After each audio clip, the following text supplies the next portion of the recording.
దేనినో దేవుడుగా వారు సేవిస్తూ ఉంటారు.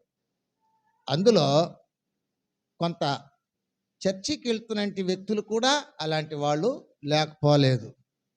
అనగా సత్యం తెలియక లోకానుసారమైనటువంటి విధానాన్ని కలిగి ఉన్నారు. ఒక వచనం చదువుకొని మనం ఈ దినపు లేఖనాలకు వెళ్దాం. కొరింథీయులకు రాసినటువంటి మొదటి పత్రిక 8వ అధ్యాయము 5వ వచనము 6వ వచనం చదువుదాం. దేవతలు అనబడిన వారు ఉన్నను, అనేకులు ఉన్నను, ప్రభువులు అనబడిన వారు అనేకులు ఉన్నను ఉన్నారు. ఆకాశం అందైనను భూమి మీదనైనను దేవతలు అనబడినవి ఉన్నను, మనకు ఒక్కడే దేవుడున్నాడు, ఆయన తండ్రి. ఆయన నుండి సమస్తమును కలిగెను, ఆయన నిమిత్తము మనము ఉన్నాము. మరియు మనకు ప్రభువు ఒక్కడే, ఆయన యేసు క్రీస్తు. ఆయన ద్వారా సమస్తమును కలిగెను. మనము ఆయన ద్వారా కలిగిన వారము. అయితే అందరి యందు ఈ జ్ఞానం లేదు. హల్లెలూయా, హల్లెలూయా. అందరిలో లేదంట ఈ జ్ఞానం. దీన్ని పరిశీలన చేసి తెలుసుకోగలిగిన జ్ఞానం అందరిలో లేదు, కొందరిలోనే ఉంది. ఎవరు ఈ కొందరు అంటే, నన్ను జాగ్రత్తగా వెతుకువారు నన్ను కనుగొంటారు. పితృపారంపర్యమైన ఆచారము వలన దేవుని వాక్యమును నిరర్ధకం చేస్తున్నారంట. క్రైస్తవులు చెప్పారు ఆ మాట ప్రభువారు మత్తయి 15లో. మీ వ్యర్థ ప్రవర్తనను విడిచిపెట్టండి అంటున్నాడు. పేతురు రాసిన మొదటి పత్రిక 1వ అధ్యాయం 14-16 వచనాలలో, నేను పరిశుద్ధుడిగా ఉన్నాను కాబట్టి మీరు కూడా పరిశుద్ధులుగా ఉండడానికి సమస్త ప్రవర్తనలో పరిశుద్ధంగా జీవించండి అని చెప్పాడు. దేవుడు చెప్పిన మాటలు. దేవుడు చెప్పిన మాటలను పక్కన పెట్టి దేన్నో మ్రొక్కుతూ దేన్నో మరి అనుసరిస్తూ ఉన్నట్లయితే దానివల్ల ఏం ప్రయోజనం లేదు.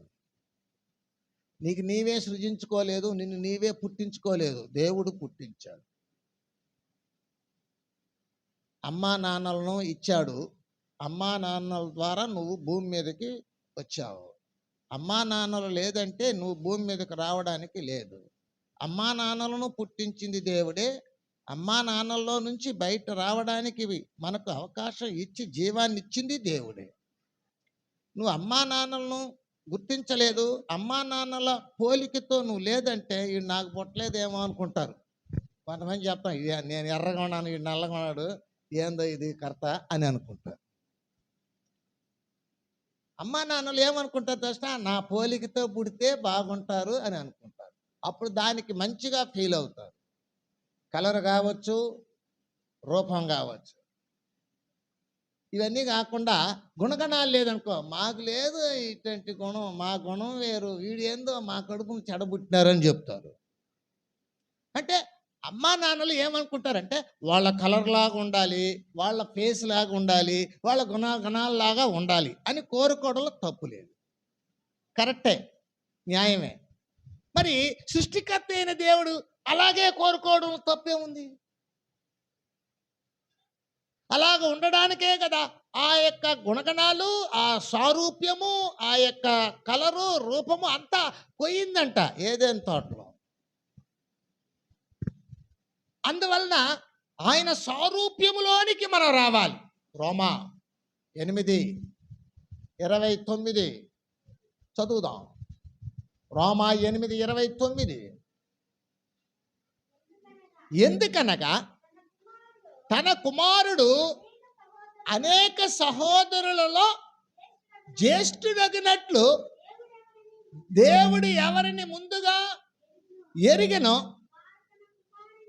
తన కుమారునితో సారూప్యము గలవారై అవుటకు ముందుగా నిర్ణయించాను. హల్లెలూయా, హల్లెలూయా.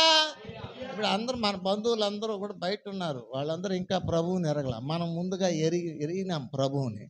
పిలిచాడు దేవుడు. ఎందుకు పిలిచాడంటే మనం ఆ దేవుని వదిలిపెట్టేసే లోకంలో సాంప్రదాయాలు, లోకంలో బొమ్మలు పెట్టుకొని, లోకంలో తిరిగేసి జీవించడానికి. ముందుగా ఎందుకు పిలిచాడంటే యేసుక్రీస్తు సారూప్యములోనికి రావడం. యేసుక్రీస్తు ఎవరంటే యేసుక్రీస్తే దేవుడు. దేవుడు మానవ రూపంలోకి వచ్చి ఎలా బ్రతకాలో, ఎలా జీవించాలనో నేర్పించడానికి వచ్చాడు.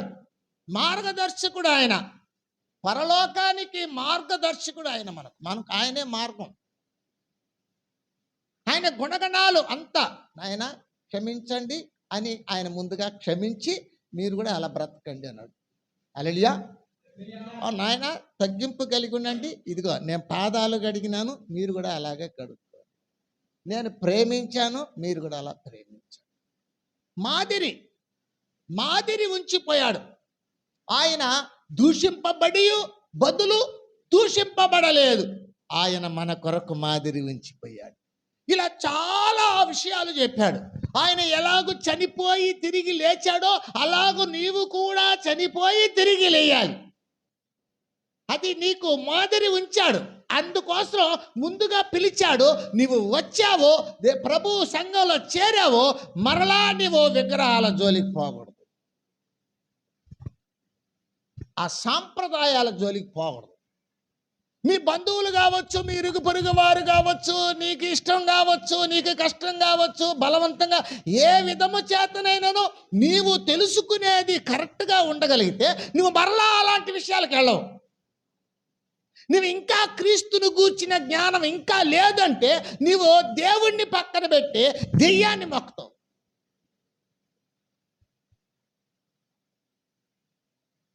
నీకు ఇంకా అర్థం కాలేదు అని అర్థం. నువ్వు చదువుకున్నావు, ఉద్యోగం చేస్తున్నావు, వ్యాపారం చేస్తున్నావు, పెద్ద వయసు ఉంది, ముసలిదాని అయిపోయినావు, ముసలోడైపోయినావు, అయినప్పటికీ కూడా నువ్వు అనేక సంవత్సరాలు దేవుని మందిరానికి వెళ్తున్నా కూడా సరే వేరొక అజమాయిషితో జీవిస్తున్నావు, కానీ దేవుని యొక్క వాక్యపు అజమాయిషితో బ్రతకలేకపోతావు. ఇది గుర్తించాలి. ఎంత త్వరగా గుర్తించుకుంటే మన జీవితాలు అంత బాగుపడతాయి.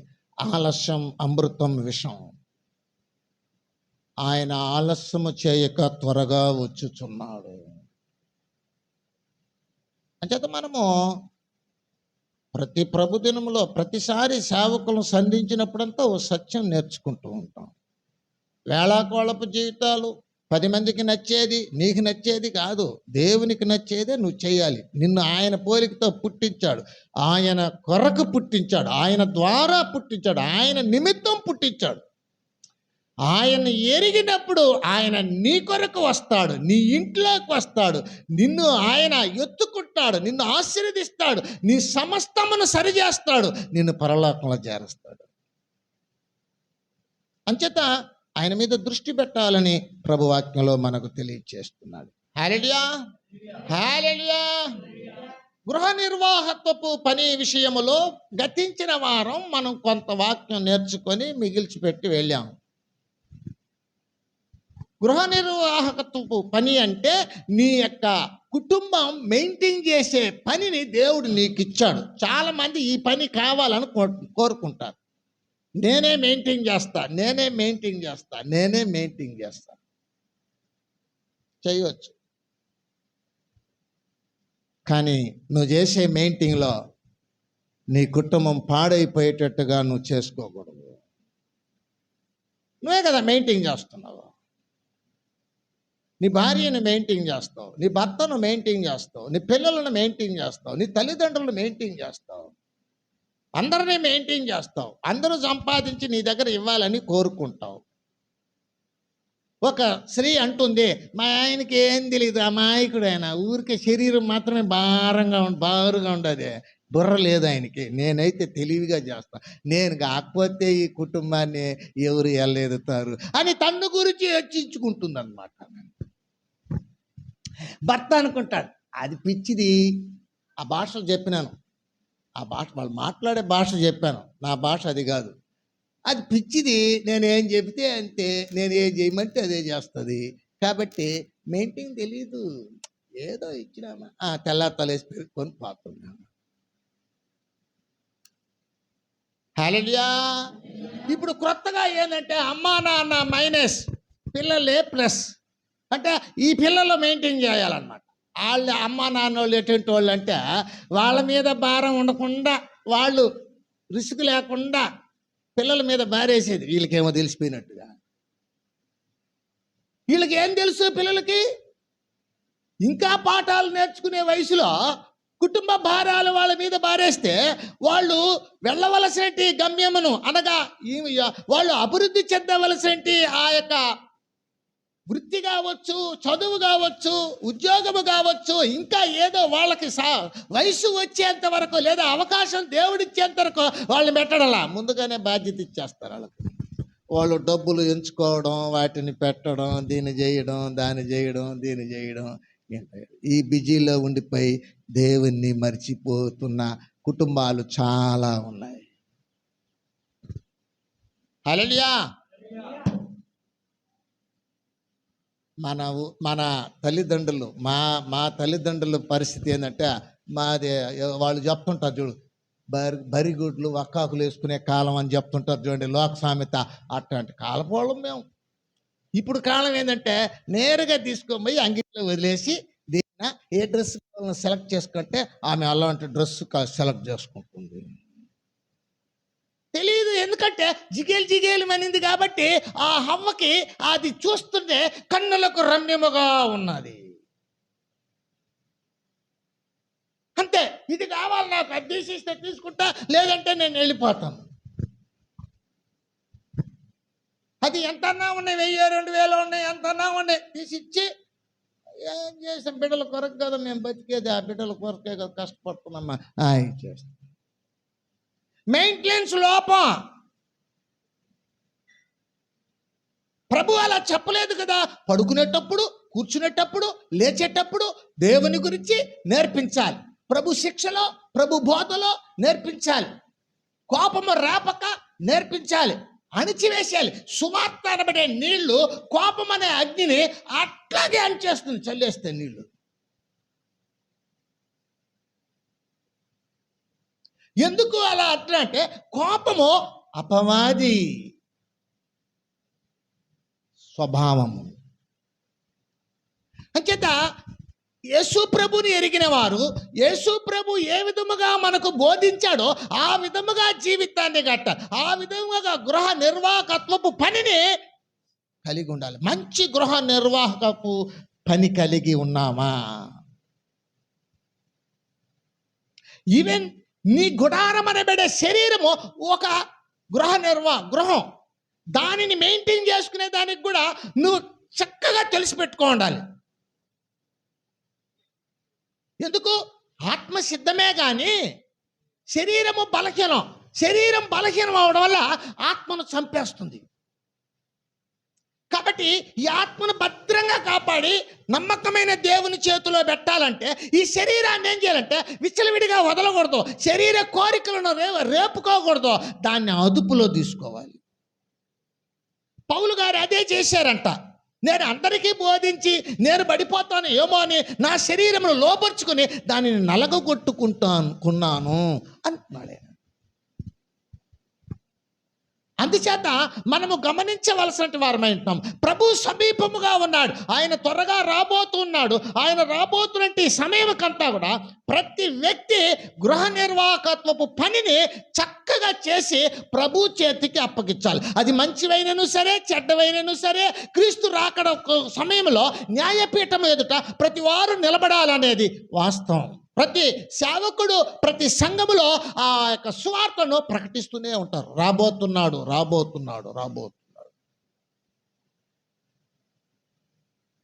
ఇంతకు ముందు వచ్చింది లోక పాపములు మోసుకొని పోవడానికి వచ్చిన దేవుని గొర్రెపిల్ల.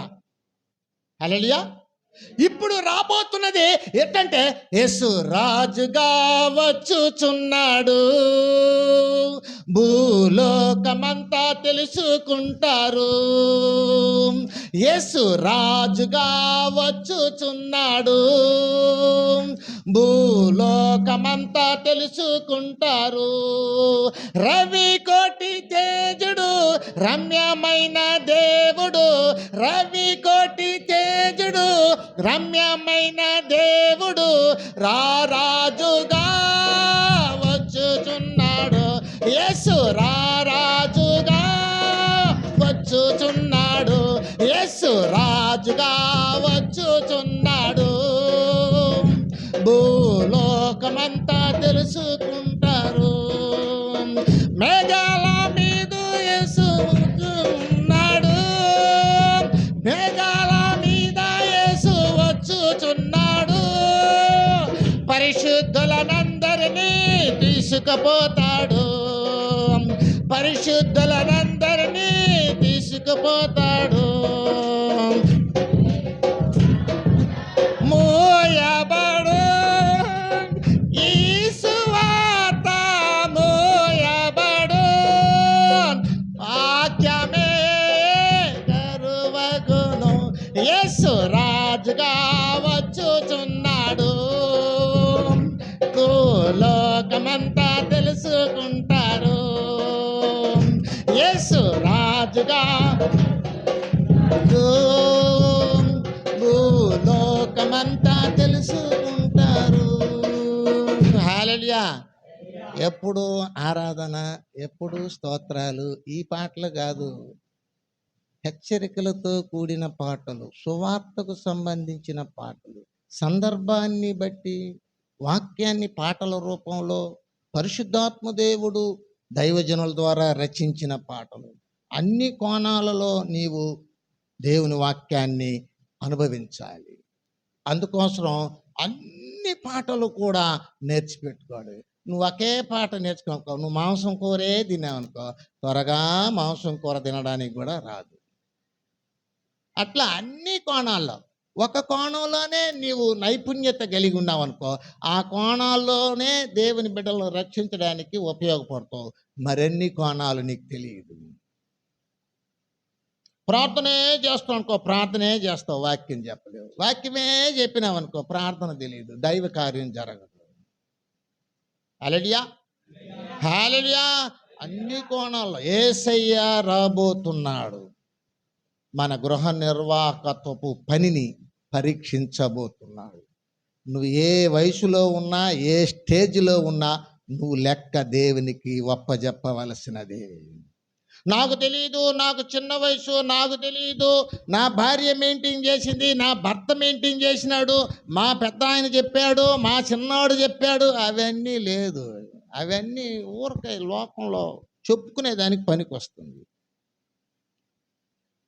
ఆయన ద్వారా, ఆయన నిమిత్తము నీవు సృజించబడ్డావు. ఈ సత్యం క్రైస్తవులు లోతుగా తెలిసిపెట్టుకొని జీవించాలి. సమయం వేస్ట్ చేసుకుంటే నిన్నెవరు అడగరు, నిన్నెవరు బలవంతం చేయరు, ఎవరు నీ మీద అధికారులు లేరు, సహకారులే ఉంటారు.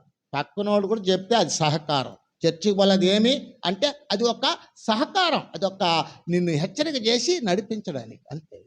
ఏమి నాకు తెలియదా అని నువ్వు మాట్లాడకూడదు. అలా మాట్లాడుతున్నారంటే నీ దగ్గర దేవుని వాక్యం రిసీవ్ చేసుకునే రిసీవర్ సరిగ్గా పనిచేయడం లేదు. అందుచేత దేవుని వాక్యం మనకు నేర్పిస్తుంది నీ కుటుంబం మెయింటెనెన్స్ని నువ్వు ఏ విధంగా చేసుకుంటున్నావు. గతించిన వారంలో మనం చెప్పుకున్నాం, మొట్టమొదటిగా మనం సంపాదించే డబ్బు కష్టపడి సంపాదించేదిగా ఉండాలి.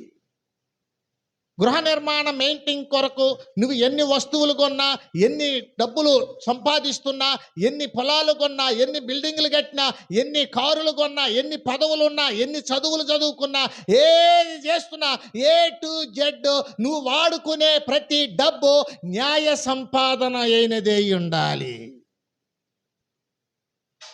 ఖర్చు విచ్చలవిడిగా పెడుతున్నావంటే, ఖర్చు నువ్వు ఏదేదో రూపంలో పెడుతున్నావంటే అసలు నీ చిట్టా ఏంటి, నువ్వు ఎలా సంపాదించినావో, ఇంత ఇదిగా ఖర్చు పెట్టడానికి, ఇంత త్వరగా నువ్వు సంపాదించడానికి కారణాలు ఏమిటి? ప్రభువేనా అడుగుతాడు, ప్రభుత్వం కూడా అడుగుతుంది.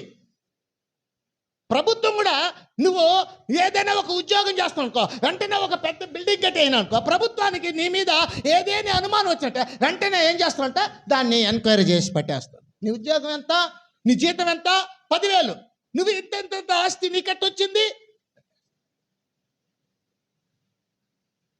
వాటన్నిటినీ పెట్టింది కూడా, ప్రభుత్వాలు ఏర్పాటు చేసేది కూడా దేవుడే. ఎందుకంటే మనం ఆదమరిచి ఏదైనా పొరపాట్లు చేసేసి పాపంలో పడిపోతామేమని ఆ ప్రభుత్వాలను కూడా పెట్టి మనల్ని అదుపులో తీసుకుంటూ ఉన్నాడు, అంతే. వాటన్నిటి సహాయంలో కూడా మనం ఏం చేయాలంటే దేవుని వాక్యాన్ని గుర్తు చేసుకొని మన అదుపులో ఉండి మన జీవితాన్ని సరి చేసుకోవాలి. నువ్వు దొంగతనం చేసి సంపాదించు, ప్రభుత్వం ఒప్పుకోదు, దేవుడు అంతకుముందు ఒప్పుకోడు. నీ తల్లిదండ్రులు ఒప్పుకుంటారేమో, నీ భార్య ఒప్పుకుంటుందేమో, నీ యొక్క భర్త ఒప్పుకుంటాడేమో, అట్లాంటి నీ ప్రభుత్వం ఒప్పుకోదు, దేవుడు ఒప్పుకోడు.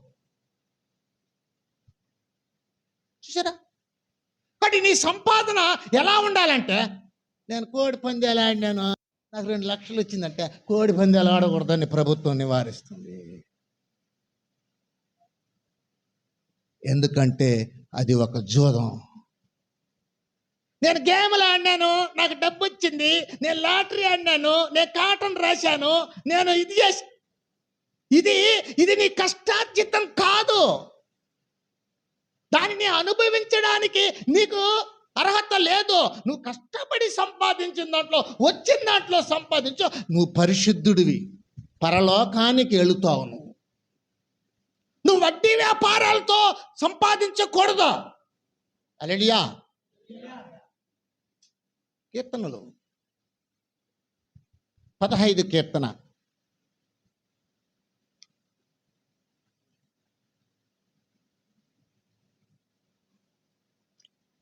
15 కీర్తన చూడండి.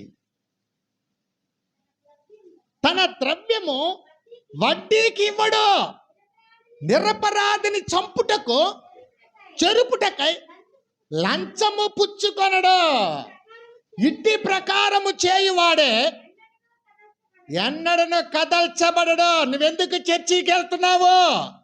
నువ్వు వడ్డీ వ్యాపారం నేర్చుకునేదానికి వెళ్తున్నావా? నువ్వు లంచం పుచ్చుకునేది నేర్చుకుంటున్నావా? అందుకేనా నువ్వు చర్చికి వెళ్ళేది? ఇది ఎంత తప్పనేది ప్రభు వాక్యంలో చెప్పలేదా? నువ్వు సంపాదన మీద ఎగబడ్డావా కానీ, డబ్బు సంపాదించడమే ఎగబడ్డావు కానీ, నీ గృహ నిర్వాహకత్వపు పని నిమిత్తమై వచ్చే తీర్పు నువ్వు దాన్ని చూడడం లేదు. ఓ దేవుని బిడ్డ, ఇది నీకు తగదు అంటున్నాడు. జూదముతో సంపాదించేది, లాటరీలతో సంపాదించేది, లంచాలతో సంపాదించేది, దౌర్జన్యాలతో, దొంగతనాలతో, అబద్ధాలతో, వడ్డీ వ్యాపారాలతో, ఇట్లాంటి సైడ్ బిజినెస్ చేసి త్వరగా సైడ్లోనే ఎక్కిపోదాం అనుకుంటే దేవుడేమన్నా నీకు ఫ్రీడమ్ ఇచ్చేస్తాడు అనుకున్నావా? లేదు, చెక్ పెట్టేస్తాడు.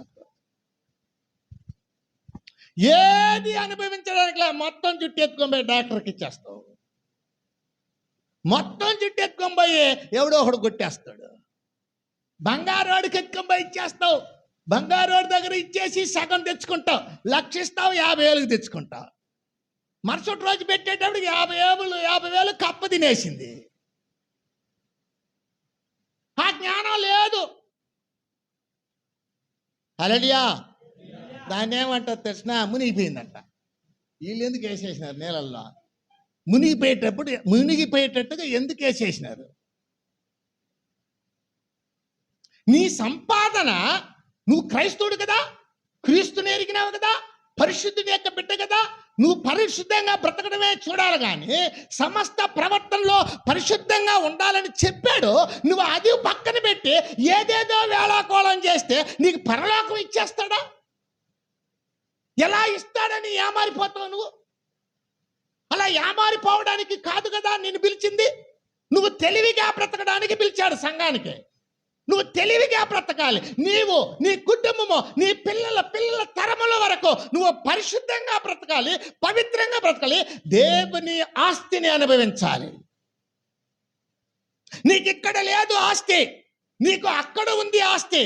దాచిపెట్టకుండా బహిరంగంగా చెప్పేశారు ప్రభువారు. నువ్వు ఇక్కడ ఆస్తి కొరకు అడ్డదుడ్డాల మార్గాల్లోకి వెళ్ళి ఆస్తి సంపాదించుకోవచ్చు, కానీ ఆత్మను సంపాదించుకోలేవు. నా దగ్గర ఇన్ని కోట్లు ఉన్నాయి, నా దగ్గర అన్ని ఉన్నాయి, ఇన్ని ఉన్నాయని చెప్పుకునే దానికి మాత్రమే కానీ నీకు దాని వలన నీ ఆత్మకు ఒక్కింత కూడా ప్రయోజనకరమైంది లేదు. అందుకే ఇక్కడ చెప్పాడు, గృహ నిర్వాహకత్వపు పని కలిగిన వ్యక్తిని లెక్క చూస్తాడంట. రేపు నువ్వు లెక్క చూపిస్తావు. నువ్వు చనిపోవడంతో నీ క్రియలన్నీ నీ వెంట వస్తాయి. అందుక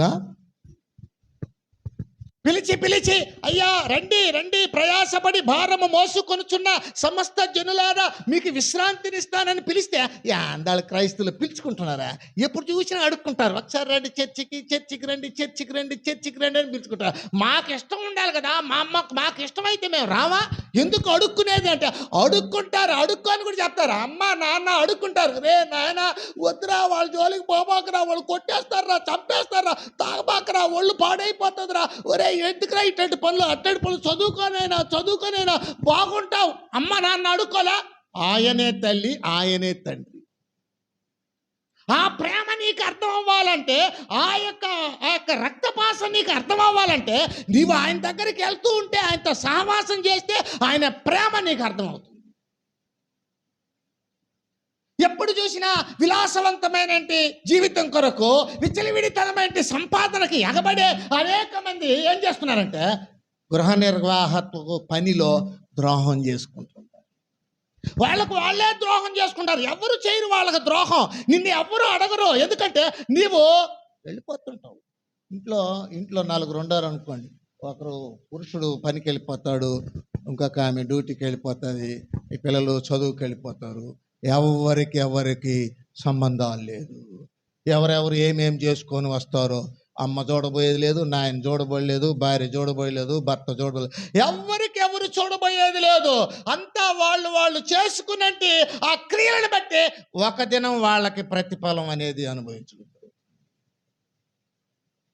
అంచేత నీ యొక్క మెయింటెనెన్స్ ఎలా ఉండాలంటే, అక్రమమైన సంపాదనతో నీవు నీ జీవితాన్ని మభ్య పెట్టుకోకూడదు. దాంట్లో నీకేదో జరిగిపోయినట్టుగా, నువ్వు అందరికన్నా గొప్పవాడు అనుకున్నట్టుగా అనుకోకూడదు. 10 రూపాయలు ఉండేవాడు నేను అందరికన్నా గొప్పవాడిని ప్రగల్భాలు పలుకుతుంటాడు. వాడు ఆ 10 రూపాయల కొరకు ఎన్ని దరిద్రపు పనులు చేశాడో అనే దాన్ని బట్టి ఆరాధించడం జరుగుతుంది.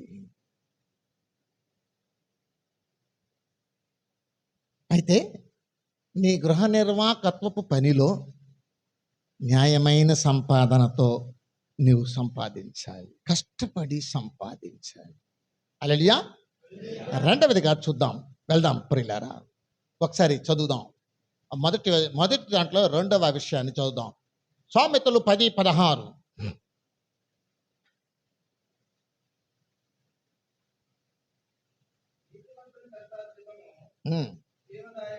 జీవదాయకము వచ్చుబడి. హల్లెలూయా. చూడండి, పాపము పుట్టిస్తుంది. భక్తిహీనులు వాళ్ళు ఇష్ట ప్రకారంగా చేసే దాన్ని బట్టి అది పాపమైపోతుంది. నిజమే కదా? ఆజ్ఞాతిక్రమమే. ఏం ఆజ్ఞ? అబద్ధం చెప్పకూడదు, దొంగతనం చేయకూడదు, వ్యభిచారం చేయకూడదు. కట్నాలు ఇప్పుడు కట్నాలు ఎక్కువైపోయినాయి.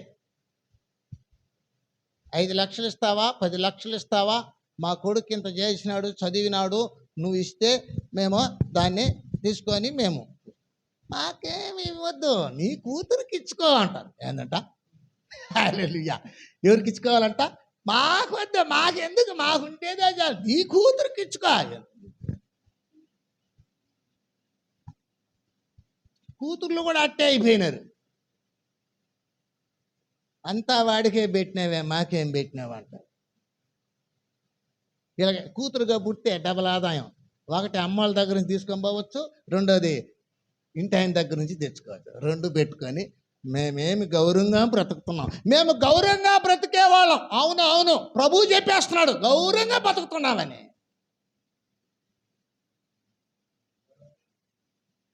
నీ జీవితంలో ప్రభు అంటున్నాడు, బేరసారాలు వద్దు, కష్టపడు సంపాదించుకో, నీ సొత్తు పెట్టుకో, మంచిగా మెయింటైన్ చేసుకో, దీవెన. ఎంత సంపాదించినా నీకు అనుభవించేదానికి దేవుడు ఎంత ప్రాప్తి ఇచ్చినాడో అంతే. ఇది లేఖనాల్లో నుంచి మనకు నేర్పిస్తున్నాడు. సామెతలు 28:8 త్వరగా.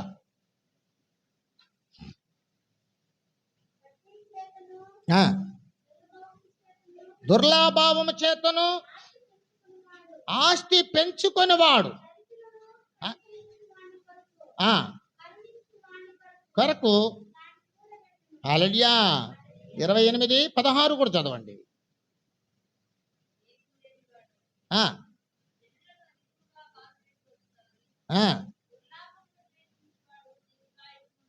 హల్లెలూయా. దుర్లాభమును ద్వేషించువానికి దీర్ఘాయుష్షు, ఆశించువానికి ఏం చెప్పు నందిని, చెప్పు. వినడం లేదా? చెవులు కిందకి వెళ్ళిపోతున్నాయి. ఎట్ట కదా ఉండాలి చెవులు? ఎట్ట వెళ్ళిపోయినాయంటే అది పోయిందండి లెక్క. చెవులు గుట్టేస్తారు వాళ్ళు చిన్నటోళ్ళు కాదు, అమ్మోళ్ళు. అదే చూస్తున్నారు. ముక్కు కర్ర లేదు, చెవులు కర్ర లేదు, కాళ్ళ కర్ర లేదు, కర్రలు వేసి బంధిస్తారనమాట. అదే బంగారులు అట్ని చెప్తారు. ముక్కు కర్ర అంటే ఏడేస్తారు, ఈడ కూడా వేస్తారు. చెవులు కర్ర అంటే ఏడేస్తారు. కాళ్ళ కర్ర అంటే ఇక్కడ కడియాలు తగిలించుకుంటారు. గల్లు మరి నడుస్తారు. అలా ఆశించే వాళ్ళంతా యెషయా గ్రంథం 3వ అధ్యాయంలో 18వ వచనం చదివినారంటే కొన్ని విషయాలు ఉంటాయి అక్కడ. హల్లెలూయా. గనుక గమనించవలసిన వారమై ఉంటున్నాం. ఆయుష్ ఏమయ్యా దానియేలు, ఏమైపోతుందంట? ఆయుష్ తగ్గిపోతుంది. దుర్లాభమును ద్వేషించి వానికి ఆయుష్ పెరుగుతుంది. దుర్లాభముతో బ్రతికే వాడికి ఆయుష్ తగ్గిపోతుంది. వాడు అదే యేసు ప్రభు చెప్పిన, ఒకడు లోకమంతయు సంపాదించుకొని తుదకు తన ప్రాణమును పోగొట్టుకుంటుంటే దాన్ని అలా చెప్పాడు ఆత్మీయంగా ప్రభు. అంటే నీ సంపాదన మీద, నువ్వు ఖర్చు పెట్టే దాని మీద నువ్వు మంచిగా బ్రతకాలనా, ఎక్కువ దినాలు బ్రతకాలనా, ఉండేది బ్రతకాలనా, నీకు దేవుడు ఎంతో ఆయుష్ ఇచ్చినా మళ్ళీ తగ్గించేది ఉంటుంది, ఎక్కించేది ఉంటుంది. అది ఆయన చేతిలో ఉంటుంది. చనిపోయిన వ్యక్తిని బ్రతికిస్తున్నాడు, మిడిమాలంగా జీవించే వ్యక్తిని వదిలేస్తున్నాడు, సాతానుడికి వదిలేస్తున్నాడు. వాడు వస్తాడు, చంపేస్తాడు, వెళ్ళిపోతాడు. ఇవన్నీ దేవుని చేతిలో ఉన్నాయి. అన్నీ ఆయన ఎప్పటికప్పటికి ఆయన దాన్ని తన చేతిలో పెట్టుకొని మెయింటైన్ చేస్తాడు. మానవునికి ఏ దేంట్లోనూ అధికారం లేదు. పాపం చేసుకునేదానికే వాడు ఇష్టంగా వెళ్ళిపోతుంటున్నాడు. కాబట్టి ప్రభు వాక్యంలో తెలియపరుస్తున్న మాట, దుర్వ్యాపారములతో, వడ్డీ వ్యాపారాలతో, జూదాలతో, మోసంతో, లంచగొండితనముతో, అన్యాయముగా డబ్బు సంపాదించుకొని నీవు మెయింటైన్ చేయాలనుకుంటే దేవుడు దానిని ఎట్టి పరిస్థితుల్లో సమ్మతించడు. నీ గృహ నిర్వాహకత్వపు పనిలో నిన్ను తప్పుబట్టే ఆయన సూత్రం ఇచ్చుంటాడు. ఆ సూత్రం ఆయన నీకు ఒక పని ఇచ్చాడు. ఆ పని చేసుకొని అందులో నుంచి వచ్చిన వాటిని చక్కగా మెయింటైన్ చేసుకోవాలి. అన్యాయపు సొమ్ము అది అన్యాయమైపోయేదానికి కారణమని తెలియజేస్తున్నాడు. హల్లెలూయా, హల్లెలూయా. రెండవదిగా ఏమంటున్నాడంటే యెషయా గ్రంథం 55వ అధ్యాయము 2వ వచనం. యెషయా గ్రంథం 55వ అధ్యాయము 2వ వచనం. ఆహారము కాని దాని కొరకు నీవేళ రోకలిచ్చెదవో, సంతుష్టి కలుగు చేయని దాని కొరకు ఎందుకు వ్యయపరుచుకుందువో. హల్లెలూయా. నువ్వు కష్టపడి తెచ్చిన నీ సంపాదన నీ చేతికి అందినప్పుడు నీవు దానిని మంచి వాటికి ఉపయోగించాలి. ఎంత ఖర్చు పెట్టుకుంటున్నావు, ఎంత ఆదాయం వచ్చింది, దేనికి మంచి వాటికి ఎంత ఖర్చు పెట్టాలి, ఇవన్నీ కూడా నీవు తెలుసుకొని చేయాలంట. నా సంపాదన, నా కష్టార్జితం, నా ఇష్టం, నేను దాన్ని ఖర్చు పెట్టుకుంటా, త్రాగుతా, తలగబోసుకుంటా, నేను ఏమన్నా చేసుకుంటా, నేను బంగారు కొనుక్కుంటా, నేను అది కొనుక్కుంటా, అట్లాంటి వాటికన్నిటికీ నీ ఇష్ట ప్రకారంగా లేదు. బైబిల్ నీకెందుకు ఇచ్చాడంటే నువ్వు చక్కగా జీవించి దేవునికి ప్రియంగా నడుచుకునేదానికి.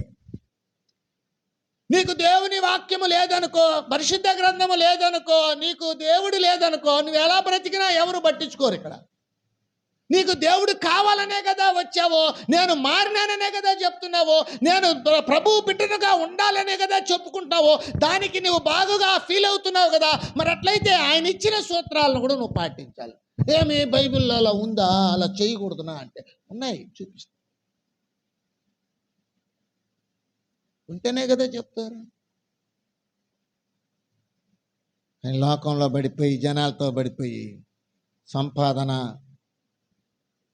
విపరీతమైన ఖర్చులకి, స్తోమతకు మించిన ఖర్చులకి పోయి దేవుని యొక్క నామాన్ని అగౌరవపరిచే పరిధిలో చాలామంది దిగజారిపోతున్నారు. ఆడంబరాలకు, ఆభరణాలకు, ఆడంబరాలకు విచ్చలవిడి ఖర్చులు పెట్టుకోవడానికి ఉంటుంది. న్యాయమైన వాటికి ఖర్చు పెట్టడానికి ఉండదు.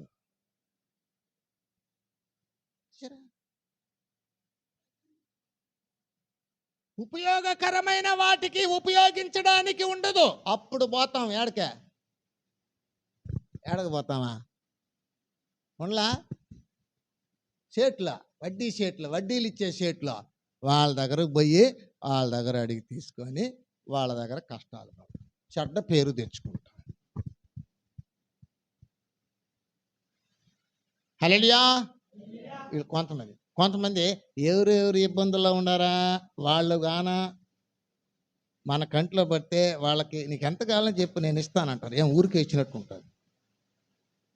మళ్ళీ దీనికి ఒక ఫోజులు ఏం తెలిసిన, ఫోజులా నేను మేలు చేసినాను. ఏంది? వడ్డీలకు డబ్బు ఇచ్చిన దాన్ని వాళ్ళు ఏం చెప్పుకుంటారంటే నేను మేలు చేసినాను, మేలు చేసినట్ట. వ్యాపారం కదా చేసింది. హల్లెలూయా. ఎప్పుడైనా డాక్టర్ చెప్పుకుంటాడట? ఎప్పుడైనా డాక్టర్ నేను మేలు చేసిన నీకు అంటాడా? చెప్పండి. లేదు. ఫీజు తీసుకుంటాడు, నీకు ట్రీట్మెంట్ ఇస్తాడు. నేను మేలు చేసిన అని చెప్పడు. కానీ వడ్డీలకు డబ్బు ఇచ్చినాడు ఏం చెప్పుకుంటాడు తెలిసిన? వాడు చెప్పేదంతా కూడా ఏంటంటే నేను మేలు చేసిన, నేను మేలు చేసిన, మేలు చేసిన వాళ్ళు మర్చిపోతున్నావు, మేలు చేసిన వాళ్ళు మర్చిపోతున్నావు అంటాడు. జీవితాంతం వాడికి పణంగా ఉండాలన్నమాట, బానిసగా బ్రతకాలి. అది వాని కోరిక. డబ్బును చూపించి అజమాయిషి చేయడానికి ప్రయత్నిస్తాడు. ఇలా దేవుని చర్చికి కూడా వెళ్తాడు, దేవుని మందిరానికి వెళ్తాడు. దేవుని మందిరానికి వెళ్ళి జీవిత విధానాలు తెలీదు, జీవితంలో పాపమేంది పుణ్యమేంది ఇవన్నీ తెలీదు, ఎగుడుదుగుడుగా అంతే. వెంటనే ఏం చేస్తామంటే ఆ సంపాదనతో విచ్చలవిడిగా ఖర్చు పెట్టడం, విచ్చలవిడిగా ఖర్చు పెట్టడం. అందుకే ప్రభు చెప్తున్నాడు, నీ కష్టార్జితమును ఆహారము కాని దాని కొరకు ఎందుకు ఖర్చు పెడతావు? చెప్పండి. కొంతమంది చెప్తుంటారు కడుపు కట్టి రూపాయి వేసి పెట్టి ఓ ఇల్లు వాకిలి వస్తువు కొని పెట్టాలి, అప్పుడే నలుగురిలో గౌరవం అంటారు. కడుపు కట్టమని చెప్పారే? చెప్పు.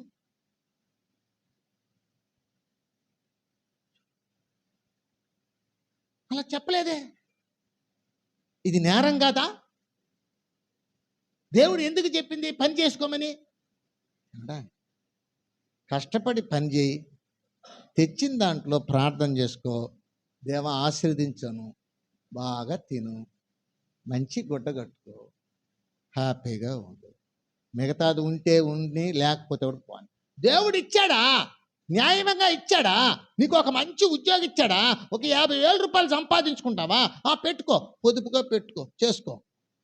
అందులో నుంచి కూడా నీవు మరిన్ని కార్యాలు చేయాల్సిన వాక్యాలు ఉన్నాయి. నీ డబ్బాని నువ్వు తినేస్తే అసలు దేవుడు నీకు వానే కురిపించడు తెలుసునా? నీకు పనే ఇప్పించడు తెలుసునా? నీవు స్వార్థంతో బ్రతుకుతున్నావు. యేసయ్య స్వార్థంతో బ్రతకలేదు. యేసయ్య స్వార్థంతో బ్రతకమని చెప్పలేదు. నిన్ను వలె నీ పొరుగు వాడిని ప్రేమించన్నాడు. ప్రేమ కలిగిన వాడే పరలోకంకి వెళ్తాడు. దేవుని బిడ్డలు చాలా మంది ఇలా పాడైపోతున్నారు. గృహ నిర్వాహకత్వపు పనిలో మా సంపాదన దగ్గర నుంచి ఖర్చు పెట్టే వరకు ఏమైపోతా అన్యాయముగా చేసుకొని అన్యాయంగానే జీవిస్తుంటారు. వాళ్ళు అనుకుంటారు ఏమని, మేము వ్యభిచారము చేయలేదే, మేము విగ్రహారాధన చేయలేదే, మేము ఎవరికి దోపిడీ చేయలేదే అంటారు. అవును, చేయలేదు. ఇవి ఇక్కడ తప్పు అయిపోయింది. హల్లెలూయా, హల్లెలూయా. చూడండి ఎందుకు ఇలా చెబుతున్నాడంటే, నువ్వు పరిశుద్ధుడు అవ్వాలంటే, నువ్వు పరిశుద్ధతలో సంపూర్ణతను కలిగి ఉండాలంటే, నీలో ఉన్నంటి ఈ బలహీనతలన్నింటినీ ఎత్తి చూపించి కడిగేయమంటున్నాడు దేవుడు. కడిగేసుకో, అవన్నీ వదిలే. నువ్వు పరిశుద్ధుడివి, పరిశుద్ధురాలివి అవ్వాలి అంటే నువ్వు అలాగూ తప్పకుండా చేయాల్సిందే. అన్ని లోక సంబంధమైనవన్నీ నెత్తిని పెట్టుకొని నీ జీవితంలో పెట్టుకొని నువ్వు పరిశుద్ధుడివి, పరిశుద్ధురాలివి ఎట్లా అవుతావు? యేసు ప్రభు పరిశుద్ధుడు కదా, యేసు ప్రభు నిన్ను పరిశుద్ధుడిగా ఉండమన్నాడు కదా, సమస్త ప్రవర్తనలో నీవు పరిశుద్ధుడిగా ఉండన్నాడు కదా. మరి ఆ విషయాన్ని నువ్వు గుర్తు చేసుకోకపోతే నీ జీవితంలో నువ్వే నష్టపడిపోతావు. నీ మీద ఇక్కడ ఎవ్వరు అజమాయిషి చేయరు, నీకు ఎవ్వరు ఇక్కడ అధికారులు లేరు, ఇక్కడ ఎవ్వరు నిన్ను బలవంతం చేయరు. నిన్ను అలాంటి బలవంతం చేసేది ఏమిటి లేదు, దైవ సత్యాలను దాటిగా చెప్తారు. నీ బిడ్డకి నువ్వు ఏ విధంగా లోతుగా దండించి మరీ చెప్పడానికి నువ్వు హక్కు కలిగి ఉన్నావో అలా ప్రభువుకి నీ మీద హక్కు ఉంది. అందుచేతలో చెప్తాడు, ఆ చర్చిలో గట్టిగా చెప్తారబ్బా, ఆ చర్చిలో ఇవి చేయమంటారు, అది చేయమంటారు. నేనేది చేయను, చేయబాకు ఉండు. ఎవడు నీ ఇంటికి వచ్చి నేనేమైనా దండిస్తారా? లేదు, ఇష్టపడి వస్తే బోధిస్తాడు. అవునా కదా? మరి దాన్ని మనం పరిశీలన చేయాలి. పరిశీలన చేసి మన సంపాదనకు తగిన రీతిలో ఖర్చు పెట్టుకో. తగిన రీతిలో నువ్వు ఖర్చు పెట్టుకో. ఎందుకు నీ ఇంట్లో వేదన, ఎందుకు నీ మనసులో బాధ, ఎందుకు నీ కుటుంబంలో ఎందుకు దుఃఖము, నీ భార్య లేదా నీ భర్త, నీ యొక్క బిడ్డలు లేదా నీ తల్లిదండ్రులు నీ ద్వారా ఎందుకు వేధించబడాలి? అమ్మా నాన్నలు కదా, భార్య కదా, భర్త కదా, బిడ్డలు కదా. ఈ బాంధవ్యం యొక్క విలువ ఏమైనా తెలుసా? ఖర్చు పెట్టడంలో సరిపోతుందా? ప్రేమ అనుభవపు సూత్రాలను ఉపయోగించాలి కదా. ఇదే కదా యేసయ్య మనకు నేర్పిస్తున్నది. దాన్ని నువ్వు పాటించగలిగితే పరలోకం. నువ్వు ఎన్ని చర్చిలు మారినా, ఎన్ని ఊర్లకు వెళ్ళిపోయినా, నువ్వు ఎక్కడికి వెళ్ళిపోయినా సూత్రం మాత్రం ఇదే. దీనిని నువ్వు చేయగలిగిన రోజే యేసయ్య నీ పక్కన ఉంటాడు. నువ్వు చేయలేనప్పుడు నీ ఇంట్లో వేదనే. నువ్వు భార్యని ఇబ్బంది పెట్టిస్తావు, నువ్వు భర్తను ఇబ్బంది పెట్టిస్తావు, నీ తల్లిదండ్రులను ఇబ్బంది పెట్టిస్తావు, నీ యొక్క పిల్లలను ఇబ్బంది పెట్టిస్తావు, ఇరుగు పొరుగు వారిని ఇబ్బంది పెట్టిస్తావు. నీ స్వార్థం, నీ యొక్క లోక సంబంధమైన మనస్సు నీ సమాజాన్ని కూడా ఇబ్బందులు గురి చేస్తుంది. ఎందుకు వయసు కాని వయసులోనే, చిన్న వయసులోనే ఎందుకు దుర్వ్యాపారాలకు గురి అయిపోతున్నారు, దుర్బుద్ధుల్లోకి వెళ్ళిపోతున్నారు, దుష్టత్వంలోకి వెళ్ళిపోతున్నారు అంటే మెయింటెనెన్స్ లోపం. పేదవాడుగా ఉండడం అనేది నచ్చదు, పరిశుద్ధంగా ఉండడం అనేది నచ్చదు. అపరిశుద్ధమైన పనులు చేసి కూడా ధనవంతుడైపోవాలి. అందుకు కాదు కదా పిలిచింది. మనం ఈ లోకంలో ఉండము అని వాక్యం చెప్తాం. యేసయ్య చెప్పాడు, పరలోకంలో ధనం చేకూర్చుకో, ఏడవద్దు, అది పోతాయి, అసలు నీ ప్రాణమే పోతుంది. నువ్వు ఇంత సంపాదించిన దాంట్లో నువ్వు తప్పు పట్టిపోతే ఎట్లాగా? నిన్ను అందుకోసం కాదు కదా, నిన్ను పిలిచాను కదా, నా రక్తంతో కడిగాను కదా, పూర్వపు పాపాలన్నీ పోయినాయి కదా, ఇప్పుడు నీకు శిక్ష లేదు కదా, మళ్ళీ ఎందుకు నువ్వు శిక్ష తెచ్చిపెట్టుకుంటావు? లోకంలో ఎవరు చేయలేదు, అవి నీకు వద్దు, అవన్నీ వాటన్నిటి వద్దు. నీ జీవితం, నీ కుటుంబం ప్రభువులో రక్షణ చేసుకో. అలా తర్వాత లోకంలో నశించిపోతున్న వారి మీద ప్రేమ చూపించు. అంచేత గమనించవలసిన వారమైంటాం. తల్లిదండ్రులు కూడా ఏం చేస్తుంటారు తెలిసిన, పిల్లలు ఎట్టన్నా పోనీ, డబ్బు తెచ్చి చేస్తే చాలు తీసుకుంటారు. వాళ్ళు ఎక్కడైనా పోనీ, ఏ పనైనా చేసుకొని, ఎట్టన్నా పాడైపోని, రక్షణ లేకుండా కూడా పోని, ప్రభువులో నిలబడలేకుండా కూడా పోతే పోని. నా కొడుకు బాగున్నాడు, ఉద్యోగం చేస్తున్నాడు, నా కూతురు ఉద్యోగం చేస్తుంది, ఇంత సంపాదిస్తున్నారు తెలిసినా మేము నెమ్మదిగా ఉన్నాం. నెమ్మది లేదు, గుడ్డు లేదు, రక్షణే లేదు, ఇంకా నుంచి నెమ్మది. నీ సంపాదన మీద నువ్వు సరిగ్గా సంపాదించినప్పటికీ కూడా దేవునికి నువ్వు లెక్క చెప్పాలి కదా.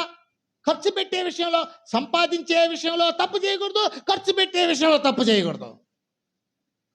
ఉందా లేదా అక్కడ ఉన్నదాన్ని ప్రభు మనకు నేర్పిస్తున్నాడు. చూద్దాం, గమనిద్దాం ప్రియులారా. ఇర్మియా గ్రంథము 2వ అధ్యాయం 14-15 వచనాలు. ఇశ్రాయేలు కొనబడిన దాసుడా, ఇంట పుట్టిన దాసుడా కాదు కదా. హల్లెలూయా. అతడు దోపుడు సొమ్మైపోయాడంట. అంటే అర్థం ఏంటి? అతడు లోక సంబంధమైన విషయాలకు దోపుడుకు గురి అయిపోయాడు. మంచి విషయాల్లో బ్రతికే వ్యక్తి పాడైపోయాడు. తప్పిపోయిన కుమారుడికి తండ్రి దగ్గర ఆస్తిని సంపాదించుకొని దూరదేశంలోకి వెళ్ళిపోయి దుర్వ్యాపారాలకు గురి అయిపోయాడంట.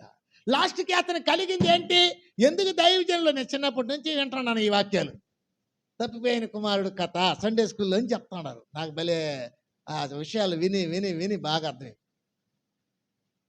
తప్పకుండా చెప్తారు దాన్ని. సండే స్కూల్ అంటే, చిల్డ్రన్స్ మీటింగ్ అంటే ఆ విషయం చెప్తారు. తప్పిపోయిన కుమారుడు తండ్రి దగ్గర నుంచి వెళ్ళిపోయాడు, బుద్ధి వచ్చి మళ్ళీ వచ్చాడు, తండ్రి మాత్రం దిగిపోలేదు, వాడు వచ్చిన తర్వాత దిగిపోయాడు. హల్లెలూయా. ఏమైంది? సంపాదన, తండ్రి సంపాదించి పెట్టిన ఆస్తిని ఇతను పంచుకొని పోయి దుర్వ్యాపారాలకు ఖర్చు పెట్టి స్నేహితులతో కలిసి దుర్లక్షణాలకు అలవాటడి దుష్టుడు ఆలోచన చొప్పున నడిచి లాస్ట్కి జీవితంలో రిక్తుడైపోయాడు.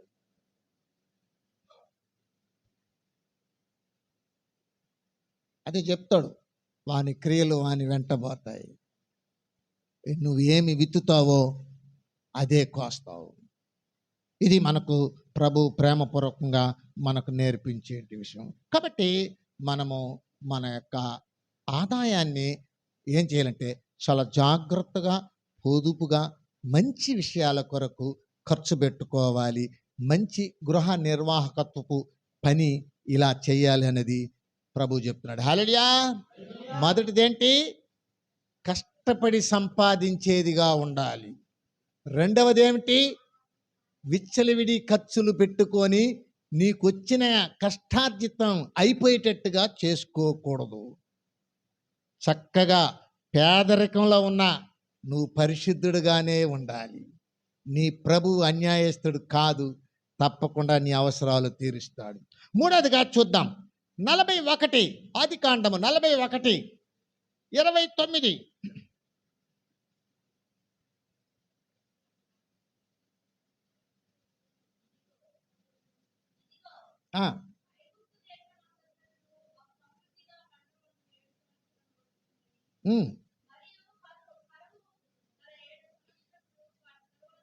వచ్చును.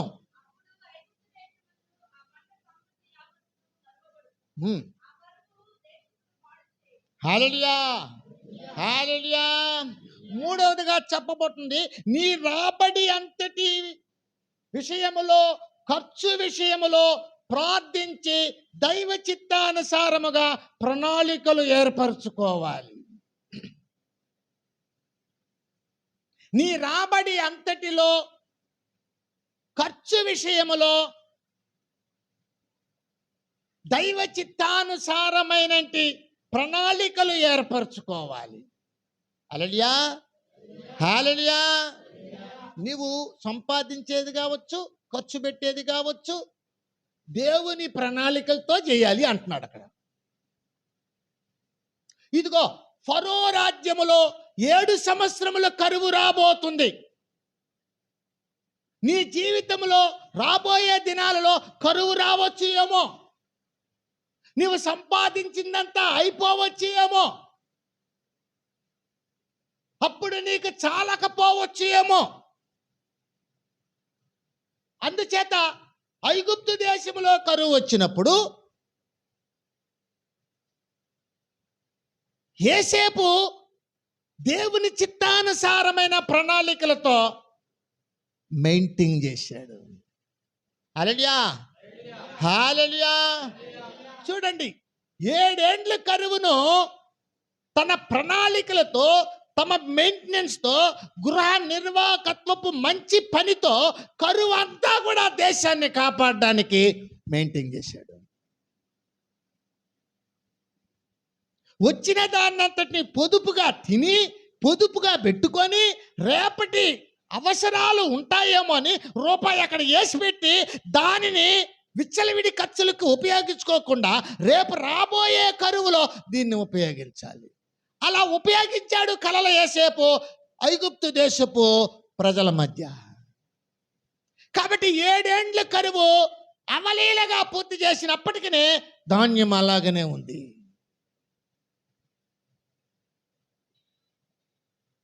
హల్లెలూయా, హల్లెలూయా. డబ్బే పెట్టుకోరు, కావాలంటే బంగారు కొని పెట్టుకుంటారు. అంటే ఆడకు పోయింది, ఆడకు పోయిందే, సగం పోయింది ఆడకి. నీ జోబులో డబ్బు ఉండదు, నీ అకౌంట్లో డబ్బు ఉండదు. ఇప్పుడు అంతా సెల్ ఫోన్లోనే డబ్బు, పట్టే వెళ్ళిపోతుంది, నిమిషానికి వెళ్ళిపోతుంది డబ్బు. నీ సెల్ ఫోన్లోకి డబ్బు రావాలంటే చాలా కష్టాలు పడాలి. కానీ నీ సెల్ ఫోన్లోంచి వెళ్ళిపోవాలంటే సింపుల్గా అటు కొట్టేసారి వెళ్ళిపోతుంది డబ్బు, డబ్బంతా వెళ్ళిపోతుంది. రాత్రి ప్రార్థనకు పోయినాం, కుటుంబ ప్రార్థనకి. అక్కడ రస్కులు ఇచ్చినారు, టీలు ఇచ్చినారు.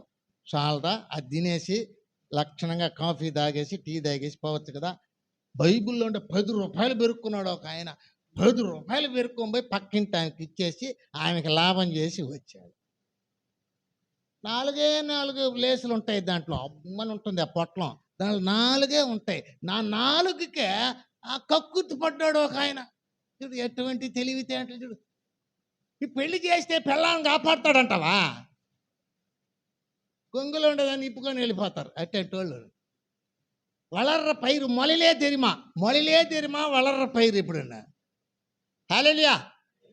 అమ్మోళ్ళు నాయనోళ్ళు సంపాదిస్తే ఖర్చు పెట్టేది అది ఎంత పని, అది సింపుల్ పని. అది ఏమార్చేసి తీసుకో. అక్కడ కూడా ఏమార్చరు. అప్పుడు మనల్ని ప్రేమించిన వాళ్ళనే ఏమార్చేసేది మనం. ప్రభు ఏమంటే రేపు హల్లెలూయా, రేపు కరువు వస్తుందేమో, పని లేకుండా పోతుందేమో, నీకు బాగా లేకుండా పోతుందేమో, నీ బిడ్డలకు, చదువులకు, నీ కుటుంబంలో తల్లిదండ్రులకు, నీ భార్యకు, నీ భర్తకు ఏదైనా అవసరం వచ్చేస్తుందేమో, ఏదైనా ప్రమాదం జరిగిపోతుందేమో, ఏదైనా ఇబ్బంది కలిగిపోతుందేమో అని ముందుగానే జ్ఞానముతో కాపురం చేయాలి. హల్లెలూయా. అలా చేయరు. వచ్చినంత వరకు దోచేస్తారు. ఇప్పుడు ఎంత తెలుసిన, ఇదే సెల్ ఫోన్లు ఎంత, 20,000 అంట. 20,000 30,000 అవసరమా? 20,000 30,000 పెట్టి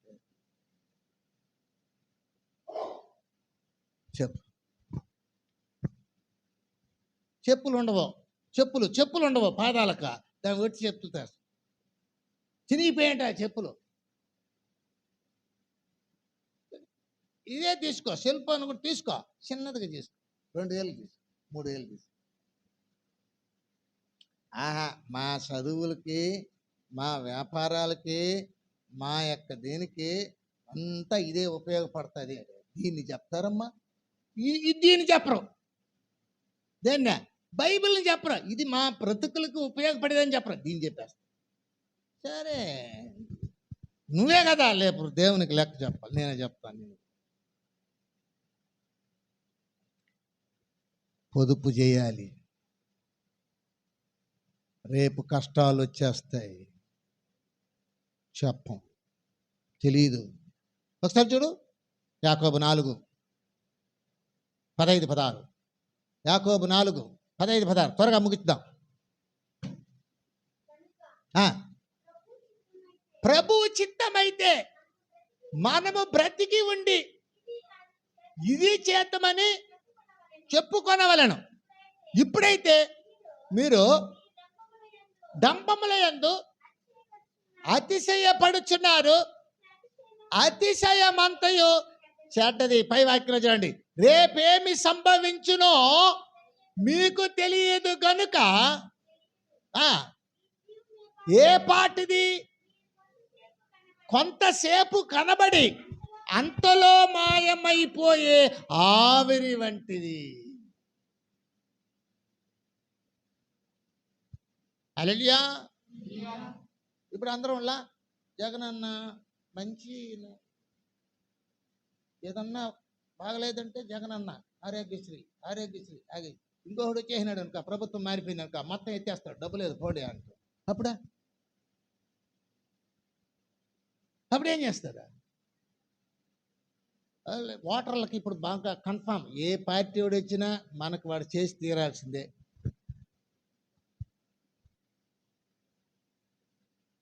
అది కూడా దేవుని యొక్క ప్రణాళికలతో నీకు వర్తింపజేయవచ్చు. అది అదనం, అది పక్కన పెట్టు. నీ సొంత ప్రయత్నం ఏడా? నువ్వు కూలి చేసుకున్నా కూడా అందులో నుంచి నువ్వు ఏం చేయాలంటే విచ్చలవిడి వాటికి ఖర్చు పెట్టేయకుండా ఓ రూపాయి ఆడ పక్కన పెడితే రాజ్యాలనే కాపాడిన ఆ యొక్క యోసేపు యొక్క జ్ఞానం లాగా నువ్వు కూడా మెయింటైన్ చేసుకోవాలి కదా. నీ 4 సభ్యులు 5 మంది 10 మంది సభ్యులకి వెళ్ళిన కుటుంబాన్ని మెయింటైన్ చేయడానికి వల్లగా అన్నప్పుడు అంత పెద్ద రాజ్యాన్ని ఎలా చేసి ఉంటాడు ఆయన? ప్రార్థించాలి. హల్లెలూయా. ఇప్పుడు కష్టార్జితం రావడంతో ప్రార్థన చేసేవాళ్ళు లేరు. విషయం తెలుసా మీకు? జీతం రావడంతో, కూలి డబ్బులు రావడంతో, సంపాదన రావడంతో మోకరిల్లి ప్రార్థన చేసి దేవుని యొక్క సొత్తు ఎత్తాడు పెట్టి ఖర్చు పెట్టేవాళ్ళు ఎవడో ఉండారు ఏమో, నాకైతే తెలియదు. నేను అందరూ చెప్పేస్తే ఎట్లది నాకు తెలిసినంతవరకు కనిపించడంలా. ముందుగా ఆయనకిచ్చి ప్రతిఫలము పొందగలిగిన వాడు ఎవడు అంటున్నాడు ఆయన. నేను నీకు ఇచ్చేస్తానులే ఉండు అంటున్నారు వీళ్ళు. ఆయనకి ఇస్తే ఏం వస్తుంది? మనం ఎవరెవరికో ఇస్తే మనకు వస్తుంది. హల్లెలూయా. ఒకటి మాత్రం చెప్తాను, ఏ రోజుకైనా దేవుడు మనకు అవసరం. దేవుడు ఎప్పుడైనా అవసరమే మనకు. ఆయన లేకుండా మనం బ్రతకలేము. అంచేత ప్రభు వాక్యలో చెప్తున్నాడు, ఏమంటున్నాడంటే రాబోయే కరువు విషయంలో జాగ్రత్తగా ఉండాలి, చురుకుగా పని చేయాలి, కొంత మిగిల్చి అక్కడ పెట్టాలి. దాన్ని ఎత్తుకొని పోయి సేటుకి ఇవ్వకూడదు. నువ్వు మిగిలిచింది 10 రూపాయలు అంటే వాడు 5 రూపాయలు తినేసి లాస్ట్కి 5 రూపాయలు ఏది కనిపిస్తుంది. అది కూడా తిరిగి తీసుకునేదానికి లేదు, అది పోతుంది, మునిగిపోతుంది. అట్లాంటివన్నీ రాజులకు, అన్యాయంగా సంపాదించుకున్న వాళ్ళకి, డబ్బుని ఎట్ట ఖర్చు పెట్టాలని తెలియని వాళ్ళకి వాటి మోజులో పడిపోయి వాటిని కొంటారు. ఇప్పుడు పెళ్ళంటే ఏం తెచ్చినా ఫస్ట్ అడిగేదే ఏందిదే, ఎన్ని సవర్లు వేస్తారు, ఎన్ని లక్షలు ఇస్తారు. దాన్ని తీసుకుంటే ఈయన వ్యాపారం చేస్తాడు, ఆమె తెస్తే ఈయన వ్యాపారం చేస్తాడు, దాంట్లో డెవలప్ అవుతాడు, ఈమెని పోషిస్తాడు. వాళ్ళు ఇచ్చిన దాన్ని ఈయన వ్యాపారం చేసి దాంట్లో డెవలప్ అయ్యి ఆమెను పోషిస్తాడు. బాగుండా? ఈయన పనిచేసి పోషించే ప్రేమమైనది కాదు ఈయన. అలా మారిపోయింది. ఆమె మేకాలమ్మ అంటుందా, అక్కడికి వినిపిస్తుంటే చర్చిలోనే కూర్చోవాలన్నా, ఏడన్నా కూర్చోవచ్చు, ఏడన్నా నిలబడుకున్నా కూడా వాక్యం వినిచ్చేస్తున్నది నాకు. హల్లెలూయా. కాబట్టి కరువు రాబోతుంది. ఆ విషయం ముందుగానే ప్రభువు నీకు తెలియజేస్తున్నాడు. అవును, మనకు తెలిసిందే. ఎప్పుడైనా మనకు కష్టాలు వస్తూనే ఉంటాయి, వస్తుంటాయి, పోతుంటాయి. అప్పుడు పోయి మరొకరి దగ్గర ఇట్లా నెక్కునే దానికన్నా ₹1 నీ దగ్గర పెట్టుకుంటే ప్రభు అన్నారు, ఒకడు ఇల్లు కట్టేటప్పుడు తన దగ్గర ఎంత సొమ్ము ఉన్నదో దానిని కూర్చొని లెక్కేసుకొని ఆ తర్వాత ఇల్లు కట్టాలి. లేదంటే ఇంటి పని నిలిచిపోతుంది, అప్పుడు అవమానం కదా. అంటే కొంత ఏం చేయాలంట, పక్కన పెట్టుండాలి. ఇది మెయింటెనెన్స్. అందరూ అదే చేస్తుంటారు. క్రైస్తవులు మాత్రం ఏం చేస్తుంటారంటే ఖర్చులు పెట్టుకుంది, ఇష్టంగా ఖర్చు పెట్టుకుంటారు. హల్లెలూయా. నేను దేవుని వాక్యం ఏం చెప్తుంటే, నువ్వు పిసినారిగా తినకుండా ఎత్తి పెట్టమని చెప్పడంలా ఇక్కడ. విచ్చలవిడి ఖర్చు పెట్టకుండా తిని మంచి బట్టలు కట్టుకొని మిగిలిన దాంట్లో ఓ రూపాయి ఎత్తి పెట్టి కరువు వచ్చినప్పుడు ఉపయోగించుకోవాలి. ఇది మెయింటెనెన్స్ చక్కగా చేయాలి. హల్లెలూయా. వెళ్దాం 4వదిగా 25:20 మత్తయి సువార్త.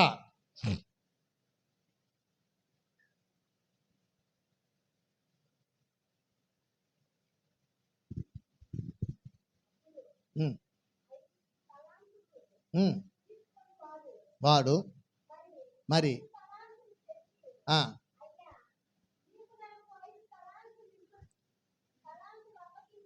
నీవు నాకు 5 తలాంతులు అప్పగించితివి, అదియుగాక 5 తలాంతులు. హల్లెలూయా, హల్లెలూయా. చూసారా ఏంటిది? నీవు సంపాదించి, న్యాయముగా సంపాదించి దానిని ఏం చేయాలట? నీ చేతికి అందినప్పుడు విచ్చలవిడిగా ఖర్చు పెట్టుకోకుండా వచ్చిన రాబడిని దైవ చిత్తానుసారమైన ప్రణాళికలతో ఖర్చు పెట్టి కొంత మిగిల్చి పెట్టుకోవాలి. ఇది దేవుని వాక్యం. తరువాత 4వదిగా చెప్తున్నాడు, ఖర్చు పెట్టడము మిగిల్చడమే కాక ఆ మిగిల్చిన దానిని పెట్టుబడిగా పెట్టాలంట. హల్లెలూయా, హల్లెలూయా. ఈ జ్ఞానం గుణవతి అయిన స్త్రీ దొరుకుట అరుదు, అట్టిది ముత్యము కంటే అమూల్యమైనది. ఆమె ఏం చేస్తుంటే పని చేసి ఆ యొక్క ఏం చేస్తున్నట్ట? ఆమె వ్యవసాయ పని కానీ ఇంకేదైనా పని కానీ ఆమె ఏం చేస్తున్నట్ట? మరి పని చేసి కొంత పెట్టుబడి పెట్టి పని చేసి దాంట్లో కొంత భూమి తీసి దానిని కుటుంబానికి ఎట్లా మెయింటైన్ చూడండి, ఎట్లా మెయింటైన్ పెట్టుబడి పెట్టేదిగా ఉండాలి. చూడండి ఇక్కడ వాక్యంలో చూడండి 31 సామెతలు 31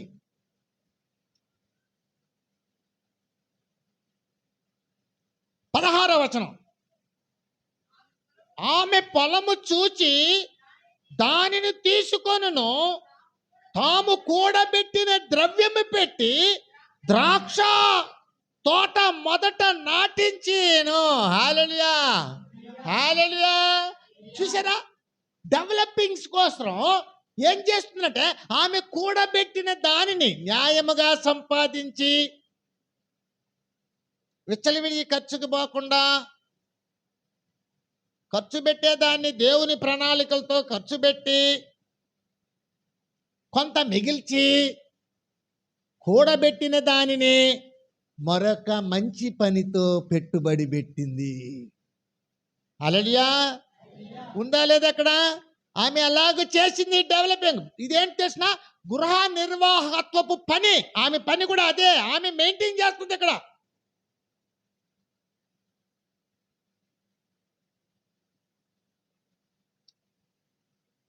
అలా మెయింటైన్ చేసుకోవాలి. అలా కాకుండా ఇష్టారాజ్యంతో చేస్తే జీవితాలు అంతే అంతే. అన్యాయంగా చేసి భూమి కొన్నాలు అని చెప్పలేడా? దౌర్జన్యం చేసి భూమి కొన్నారని చెప్పడంలా.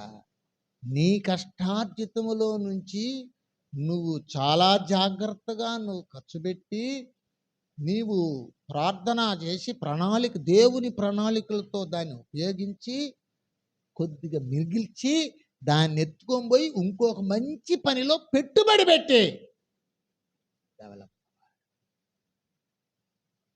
హల్లెలూయా, హల్లెలూయా. ఇప్పుడు నీకు అమ్మ ఒడి పడింది అనుకో, దాంట్లో పోయి కాళ్ళ పట్టీలు తెచ్చేసి గెల్లు అని ఆడేసి దాన్ని రాళ్ళ కొట్టేస్తే పోతుంది. ఆ డబ్బుతో ఒక కుట్టు మిషన్ తీసుకో, ఆ కుట్టు మిషన్ 3 నెలలు 4 నెలలు నేర్చుకో. ఆ కుట్టు మిషన్ మీద నువ్వు ఖాళీగా పెట్టేటప్పుడు పని చెయ్యి. చూడు డబ్బులు ఎట్టొస్తుందా? వస్తుందా రాదా? హల్లెలూయా. అది తప్పు ఎట్లవుతుంది? తప్పు కాలేదు. పెట్టుబడి పెట్టావు, అది ప్రయోజనకరంగా వస్తుంది. రేపు నీ కుటుంబీకులకు వస్తుంది. నేను చదువుకున్నాను, నా వల్ల కాదు, అయ్యయ్యయ్య అంట. ఇంకేది వచ్చా? న్యాయంగా సంపాదించడం రాదు, ఇంకేం వచ్చు? ఎవరెవరో ఏదైనా చేస్తే అది వస్తుంది. హల్లెలూయా. ప్రభు జపం. సామెతలు 11:24లోకి వెళ్ళి త్వరగా ముగిద్దాం. సామెతలు 11:24లోకి వెళ్దాం.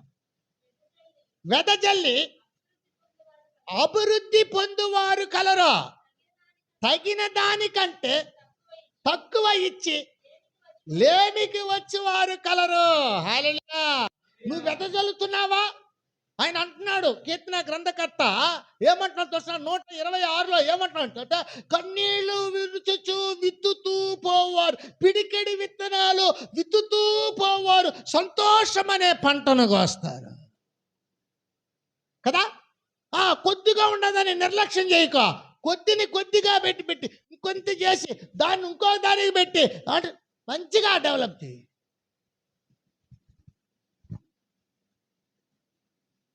పది మంది నోర్లు కొట్టి కాదు, దొంగతనాలు చేసి కాదు, లంచగొండేలు చేసి కాదు, వడ్డీలకు ఇచ్చి కాదు. నీ వలన ఏమైనా అయితే పరిశుద్ధంగా బ్రతికి అప్పుడు డెవలప్ చేసి చూడు, అది ఒరిజినల్. 10 మంది నోరు కొట్టి చేసేది అది ఎవడి వల్ల కాదు. ఓ క్రైస్తవుడా, అది ఆ పని నీదే కాదే.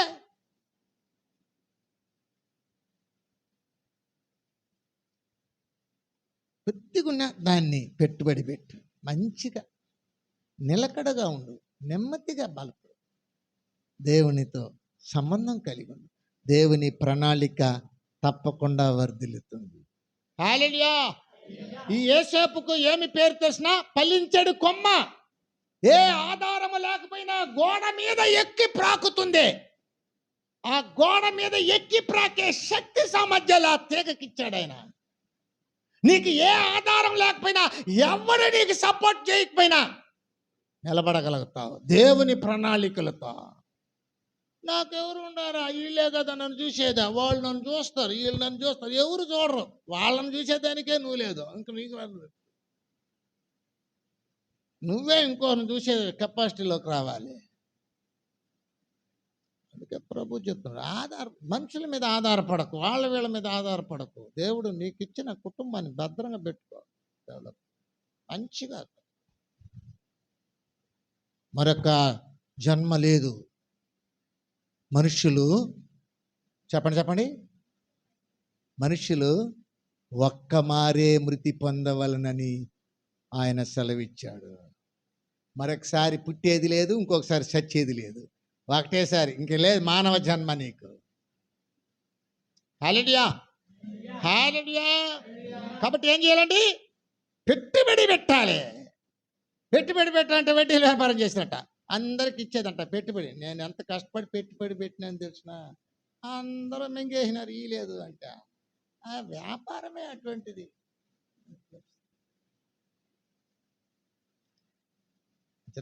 జాగ్రత్తగా ఉండాలి. కడపడిగా చెప్పుకొని ముగిద్దాం. సామెతలు 31:27.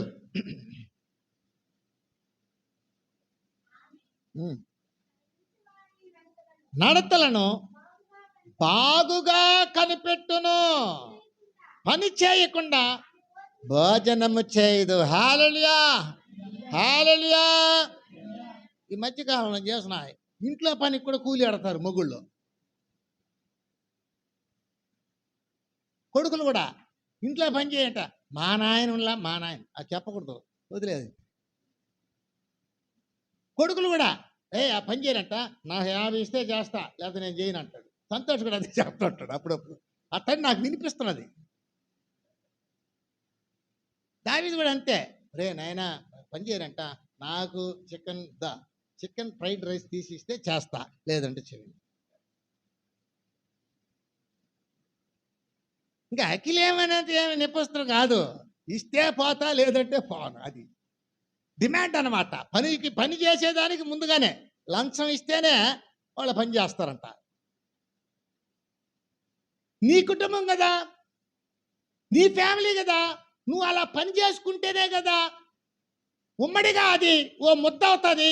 దాన్ని రేపు నువ్వు అనుభవించడానికి నీవే కదా వారసుడివి, నీకే కదా అది.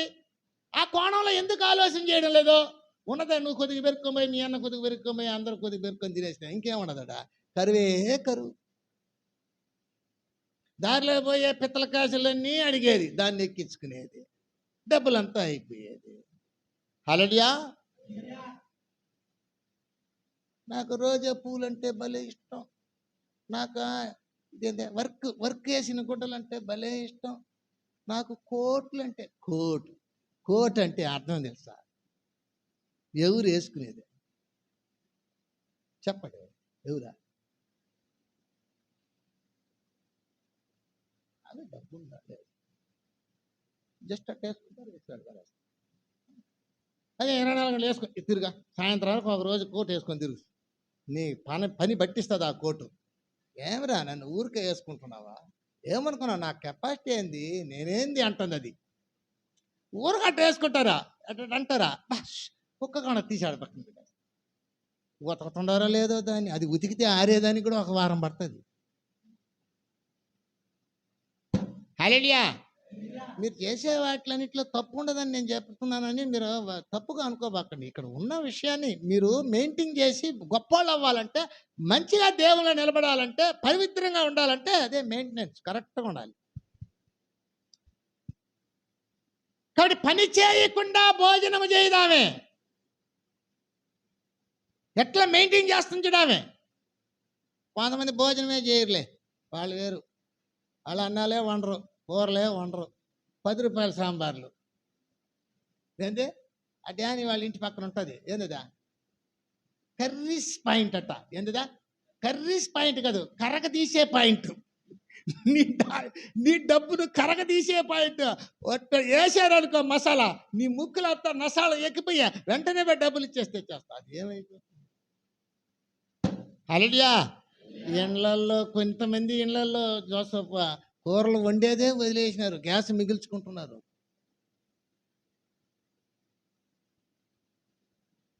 మనం కదా తినేది, మనం కదా ఆరోగ్యంగా ఉండాలి, మనం కదా బలంగా ఉండాలి.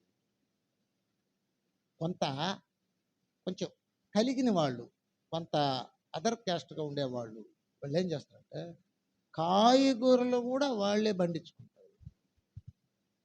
మిరపకాయలు దంచి పొడి చేసి ఆడబెట్టుకుంటారు.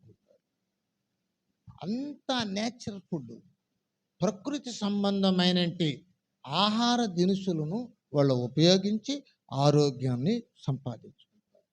హాస్పిటల్కి వెళ్ళడంలా వీటికి పెడుతున్నారు.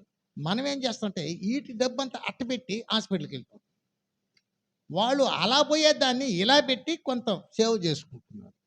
మెయింటెనెన్స్ వాళ్ళది అట్లా. వాళ్ళకు ఒకవేళ కలిగి ఉండొచ్చు, మనకు లేకుండా ఉండొచ్చు, అయినా మనమే జాగ్రత్త పడాలి. వాళ్ళు అజాగ్రత్తలో ఉన్నా వాళ్ళు రేపు డబ్బు పెట్టి బాగు చేసుకునేదానికి ప్రయత్నిస్తారు. శరీర అవయాలే మార్చుకుంటారు, మనకు జ్వరమే మార్చుకోలేకపోతుంది. అందుచేత ప్రభువు లేఖలో చెప్తున్నాడు, పని చేయకుండా భోజనం చేయకూడదు. హల్లెలూయా. దీంట్లో ఏమి అర్థం అవ్వాలి తెలిసిన? నీ పార్ట్నర్ని నీవు ఏం చేయాలంటే గౌరవించుకోవాలి, భాగస్వామిగా తీసుకోవాలి. నీ కుటుంబ యజమానుని, నీ కుటుంబ యజమానురాల్ని, నీ పిల్లలను, నీ తల్లిదండ్రులను పార్ట్నర్లుగా చేసుకోవాలి. అన్నిటికన్నా ముఖ్యముగా నీ ప్రభువును పార్ట్నర్గా చేసుకోవాలి. కీర్తన గ్రంథం 16లో దావీదు ఏం మాట్లాడుతున్నారు చూద్దాం.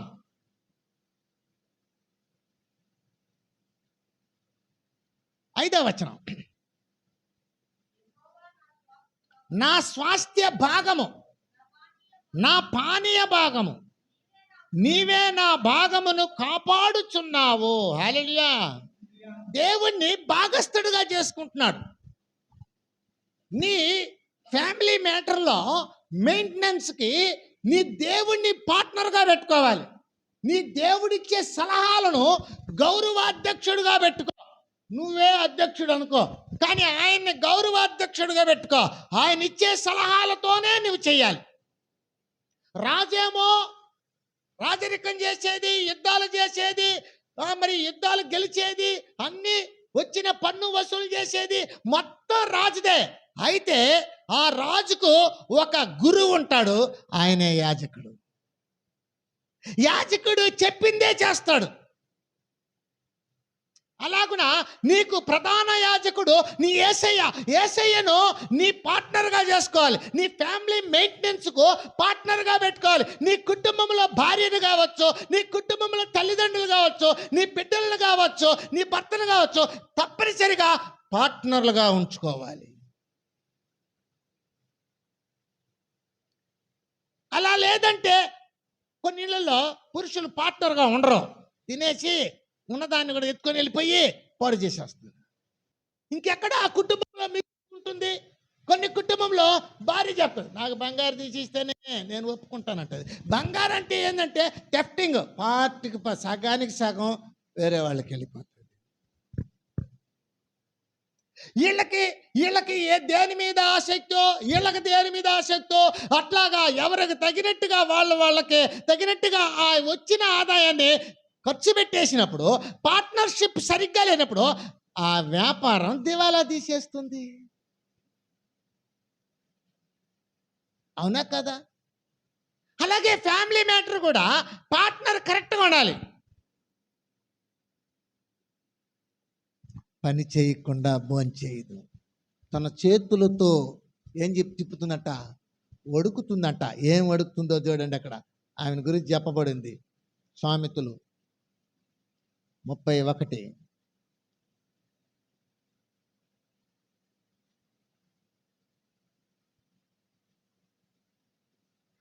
ఆమె వేలతో కదురు పట్టుకుని వడుకును. పని చేస్తున్నది. ఇదిగో చూడు, ఇక్కడ చూడండి 16వ వచనంలా,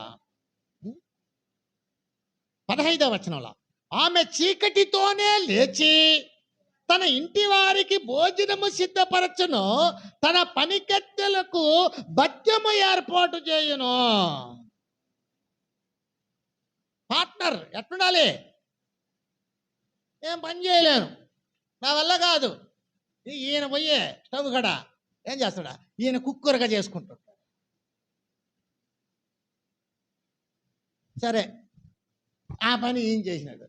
ఇప్పుడు ఆయన పని నువ్వు పోయి చేస్తావా? చేయలేవు. ఆయన పని నువ్వు చేయలేవు.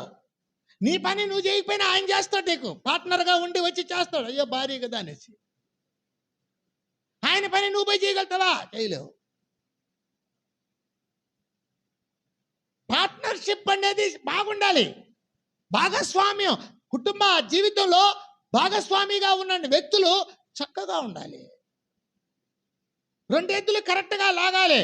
ఒక ఎద్దు ముందుకి, ఒక ఎద్దుకి వెనక్కి లాగితే ఆ బండి ఇరుసు కాస్తా పోతుంది. అసలు ఇరుసే పోతుంది. ఇలా జీవించిన క్రైస్తవ కుటుంబాలు కోట్లాది మంది ఉన్నారు. నెమ్మది లేదు, కుటుంబాలలో సమాధానం లేదు, ఒకరికొకరికి ఐక్యత లేదు, ఒకరి అభిప్రాయాలు వేరు, ఇంకొకరి అభిప్రాయాలు వేరు, అందరి అభిప్రాయాలు ఒకటిగా ఉండాలని దేవుడు చెప్తున్నాడు. ఏకాత్మ ఏక హృదయంతో జీవించాలి. సంఘంలో కూడా అలాగే ఉండాలి. భిన్నాభిప్రాయాలతో సంఘంలో మనం నిలబడలేం, సంఘంతో ఏకీభవించలేం, సంఘంతో కలిసి నడవలేం, సువార్తకు ఉపయోగపడలేం, దేవుని పరిచర్యకు వాడబడలేం. అంతా కొలాప్స్. నీ భిన్నమైన అభిప్రాయం, వాళ్ళ భిన్నమైన అభిప్రాయం. నువ్వు సంఘంలో ఎలా నడుచుకుంటున్నావో నీ కుటుంబంలో కనిపిస్తుంది. నీ ఇంట్లో ఏం చేస్తున్నావో నీ సంఘంలో కనిపిస్తుంది. ఒకవేళ నీవు ఇక్కడ వేషధారణ కలిగి ఉన్నా ఒకరోజు బయటపడిపోతుంది. అంచేత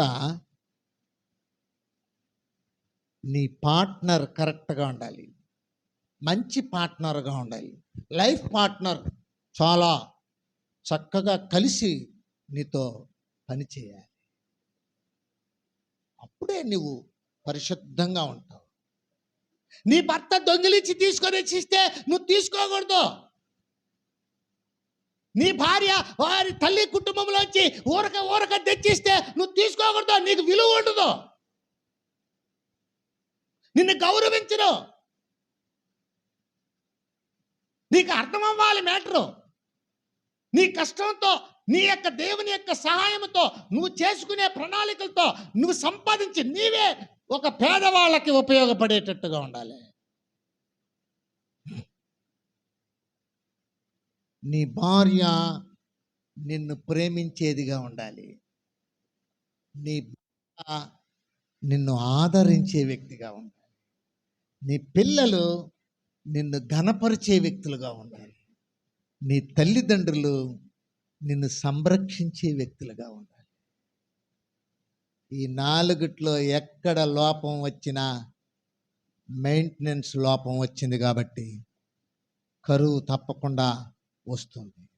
ఈరోజు మనము సుఖంగా ఉన్నాం, ఏదో 10 రూపాయలు సంపాదిస్తున్నాము, మనము బాగున్నామని అనుకుంటే బాగుండామని ఎలా అనుకోగలుగుతాం? రేపేమి సంభవించునో మనకు తెలియదు అన్నాడు యేసయ్య. ఆయనే కాలజ్ఞాని, ఆయనే నిరంతరుడు, ఆయనే సర్వాంతరామి. ఆయనకు తెలియంది మనకేమీ తెలీదు. ఆయనకి తెలిసిందే మనకు అర్థం కావడంలా. ఆయనకి తెలియదంటే ఏమైనా ఉంటుందా? ఆయనను గూర్చిన జ్ఞానము కొందరికి లేదు. నీ జీవితాన్ని ఎంత పరిశుద్ధంగా బ్రతకడానికి, ఎంత ఉన్నతమైన రీతిలో పరిశుద్ధంగా దైవికంగా బ్రతకడానికి ఆయన నిన్ను పిలిచినాడు. పాపపు ఊబిలోంచి పిలిచినాడు, లోక సంబంధమైన ఊబిలోంచి పిలిచాడు, అనాదిగా ఉన్నప్పుడు పిలిచాడు, వ్యాధిలో ఉన్నప్పుడు పిలిచాడు, దెయ్యముతో ఉన్నప్పుడు పిలిచాడు, పేదరికంలో ఉన్నప్పుడు పిలిచాడు. నువ్వు ఎట్లా అంటే నీ జనాల మధ్య కీతాగా ఉన్నప్పుడు పిలిచాడు. విశ్వాసఘాతకుల్లా జీవించకూడదు.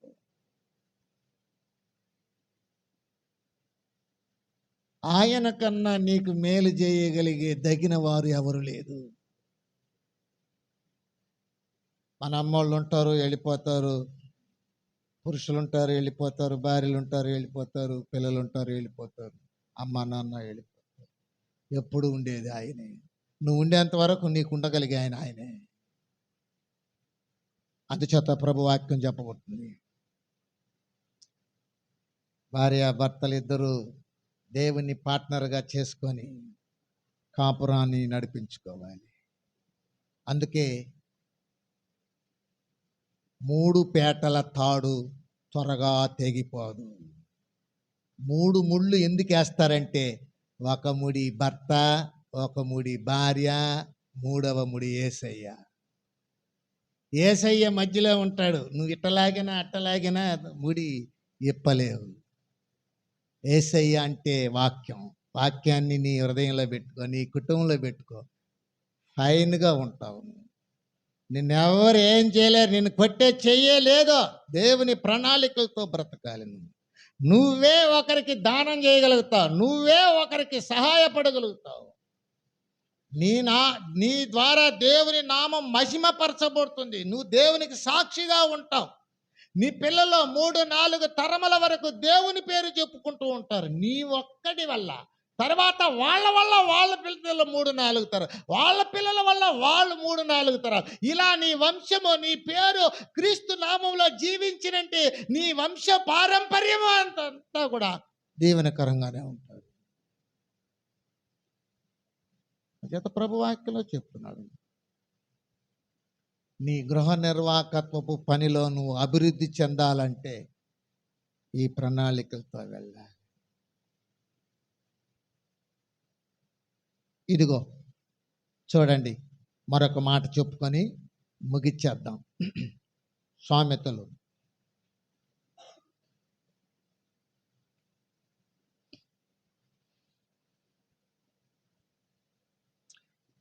11:24. 11:24. వెదజల్లి కలరు, తగిన దానికన్నా తక్కువ ఇచ్చి. హల్లెలూయా. దేవునికి ఈ గృహ నిర్వాహకత్వపు పనిలో నుంచి దేవునికి ఏం చేయాలంటే ప్రత్యేకంగా పక్కన పెట్టాలి.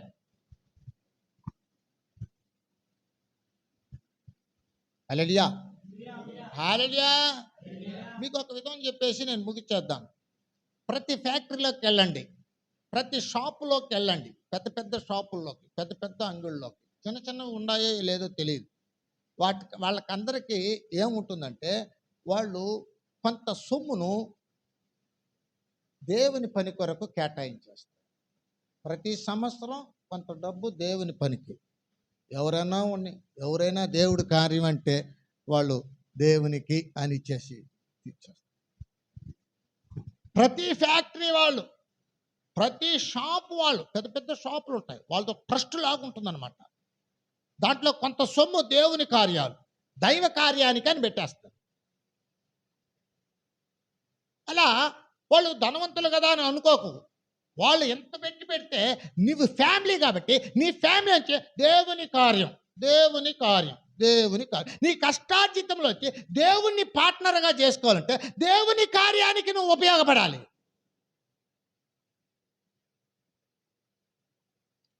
తగిన దానికన్నా తక్కువగా ఇచ్చి లేమిడి పొందుకునే వాళ్ళు ఉంటారు. ఇవ్వగలిగినంత ఇవ్వకుండా దేవునికి తక్కువగా ఇచ్చి, అలడియా పెన్షన్ వస్తుంది అనుకో. ఎంత పెన్షను? 3,000 కదా. ఎంత ఇవ్వాలి దేవునికి? 300 ఇవ్వచ్చు కదా. 100 రూపాయలు భిక్షం. అందుకే కదా హాస్పిటల్కి పోయేదా, అందుకే కదా వేస్టేజ్ ఖర్చులు పెట్టేసేది. పుట్టించినోడి దగ్గరే నమ్మకం లేకపోతే, ఇచ్చే దేవుడి దగ్గరనే నమ్మకం లేకుండా దొంగతనం చేస్తే మళ్ళీ నీకు ఎట్టొస్తుంది నీకు? అందుకే కదా లేమిడికి వచ్చేసేది. సంపాదన రోజుకి 500 సంపాదించిన అనుకో, ఎంత వచ్చింది రోజుకి? 50 రూపాయలు దేవుంది కదా. చెప్పు, ఆ లెక్కన వేసిపెట్టు. 1,500 కాలా దేవునికి? ఇస్తున్నావా? ఏమో, దాన్ని ఎత్తుకొని బంగారం అంగటి కడుస్తుంది. వాడా నీకు ఆయుష్ ఇచ్చేది? వాడా నిన్ను బ్లెస్సింగ్ ఇచ్చి నిన్ను దీవించేది? చెప్పు. నీ సంపాదన ఎంత? నీ సంపాదన మీద నువ్వు వాడుకునే వస్తువులు ఎంత? దేవుణ్ణి భాగస్వామిగా పిలుచుకోకుండా దేవుణ్ణి విరోధంగా నెట్టేసేసి, ఆయన పక్కన నెట్టేసేసి నువ్వే మెయింటైన్ చేసుకుంటే నీ బండి చక్రాలు ఎక్కడ సక్రంగా పోతుంది? దారిలో ఎగురుతుగుడుగా వెళ్ళిపోయి యాక్సిడెంట్కి గురైపోతుంది. ఆయన నీ భాగస్వామే, నీ లైఫ్ పార్ట్నర్. ఎట్లా భర్త, భార్య, తల్లి, తండ్రులు, అన్నదమ్ముళ్ళు అందరి లైఫ్ పార్ట్నర్స్, కుటుంబం పార్ట్నర్స్. వీటన్నిటికీ మీద అధికారి ఆయన. తలే లేదనుకో, ఇవన్నీ ఏం చేస్తావు? ఏం చేయలేదు. ప్రాణం పోయింది, చచ్చిపోయింది, శవంతో సమానం. హల్లెలూయా. వాక్యం అంటే సంతోష అనుకుంటారా అందరా? వాక్యం అంటే అబ్రాహాం గురించి చెప్తాడేమో, దావీదుని గురించి చెప్తాడేమో, పౌలు గురించి చెప్పేస్తాడేమో అనుకుంటే, ఇదేంది రూట్ ఎట్టబోయిందంట. ఇదేనయ్యా వాక్యమా? ఇదేనయ్యా మనకు అవసరమైనదే. మన జీవితాలను సరి చేసుకునేదానికే కావాల్సిందే. వాళ్ళందరూ ఎందుకు చెప్పంటే, వాళ్ళందరూ అలా బ్రతికినారు, నువ్వు కూడా బ్రతుకని అర్థం. వాళ్ళు అలా బ్రతికారు, పాడైపోయారు. వీళ్ళు ఇలా బ్రతికారు, బాగైపోయారు. నువ్వు బాగైపోవాలంటే ఇలా బ్రతుకో, యేసుప్రభు వాక్యం చూడని చెప్తారు. అదే అందుకే చర్చిలోకి వచ్చేది, గంటల తరబడి వాక్యం నేర్చుకునేది. ఎందుకంటే ఇందుకే కొంతమంది విసుక్కుంటారు. 2 అయిపోతుందబ్బా అని వదిలేటప్పటికి ప్రాణం తడ పోతుందబ్బా. 12కి వచ్చేటప్పుడు కొద్దిగా వేసుకొని రాయమా, నేనేమన్నా వద్దంటానా? హల్లెలూయా. కొంతమంది 12:30కి తినేయాలి అంట. ఓకే, 12:30కి తినేసిరా, ఇంకొక అర్ధ గంట కూడా లేటుగా వదులుతా, నేను తిననులే.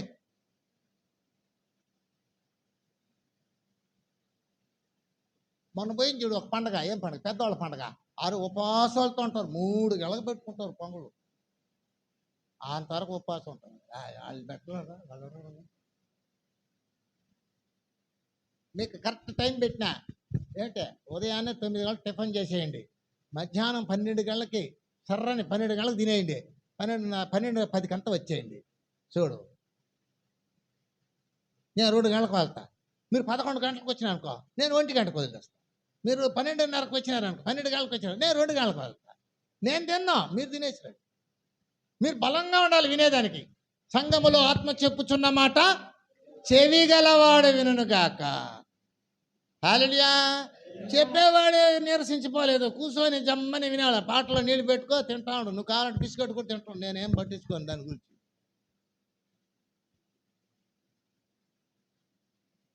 నీ పార్ట్నర్ దేవుణ్ణి నువ్వు పోగొట్టుకోవద్దు. నీ ఫ్యామిలీలో తల ఆయనే. ఆయనను భాగమిచ్చి పార్ట్నర్గా చేసుకో. ఇంట్లో భార్య, భర్త, బిడ్డలు, తల్లిదండ్రులు కలిసి పార్ట్నర్లుగా బాధ్యతగా, నాది నీది కాదు మనది చేయాలి. రూపాయి ఖర్చు పెట్టాలంటే దేనికి పెట్టాలనో దానికి పెట్టచ్చు, దేనికి పెట్టకూడదో దానికి పెట్టదు. పిల్లల కాడి నుంచి నేర్పిస్తే రేపు ఏసేపులా మెయింటైన్ చేస్తారు. హల్లెలూయా. ఆయన అంటున్నాడు, ఏమంటున్నాడంటే, నీ ఇంటికి కరువు రాదు, నీ ఇంటికి అపాయము రాదు, మధ్యాహ్నమందు పాడు చేయు రోగము నీ దగ్గరకే రాదు. ఎందుకంటే యెహోవా నా కాపరి. అందుకే ఈరోజు ఉత్తరపత్రిత్రం అది చదివిపించాడు దేవుడు. ఆయన నిన్ను ఎక్కడికి నడిపిస్తాడు? శాంతికరమైన జలముల యొద్దకు నిన్ను నడిపించువాడు. నీకే కొదువు ఉండు, ఇలా మెయింటైన్ చేసి చూడు. ఒక 6 నెలలు చూసేసి మళ్ళీ వచ్చి నాకు రిప్లై ఇవ్వు. యేసుక్రీస్తును పార్ట్నర్గా చేసుకునేది తప్పనిసరిగా ఉండాలి. అలా చేసి ప్రభువును మహింపరచుకుంటే నీ గృహ నిర్వాహకత్వపు పని పరిశుద్ధంగా చేశావు కాబట్టి నీ కుటుంబం మీద దేవుని దీవెన కుమ్మరించబడి ఉంటుంది. హల్లెలూయా. అటు కృప కలిగి ముందుకు సాగుదాం. దేవుడు వాక్యాన్ని దీవించి ఆశీర్వదించి బలపరిచి కాపాడును గాక. ఆమేన్.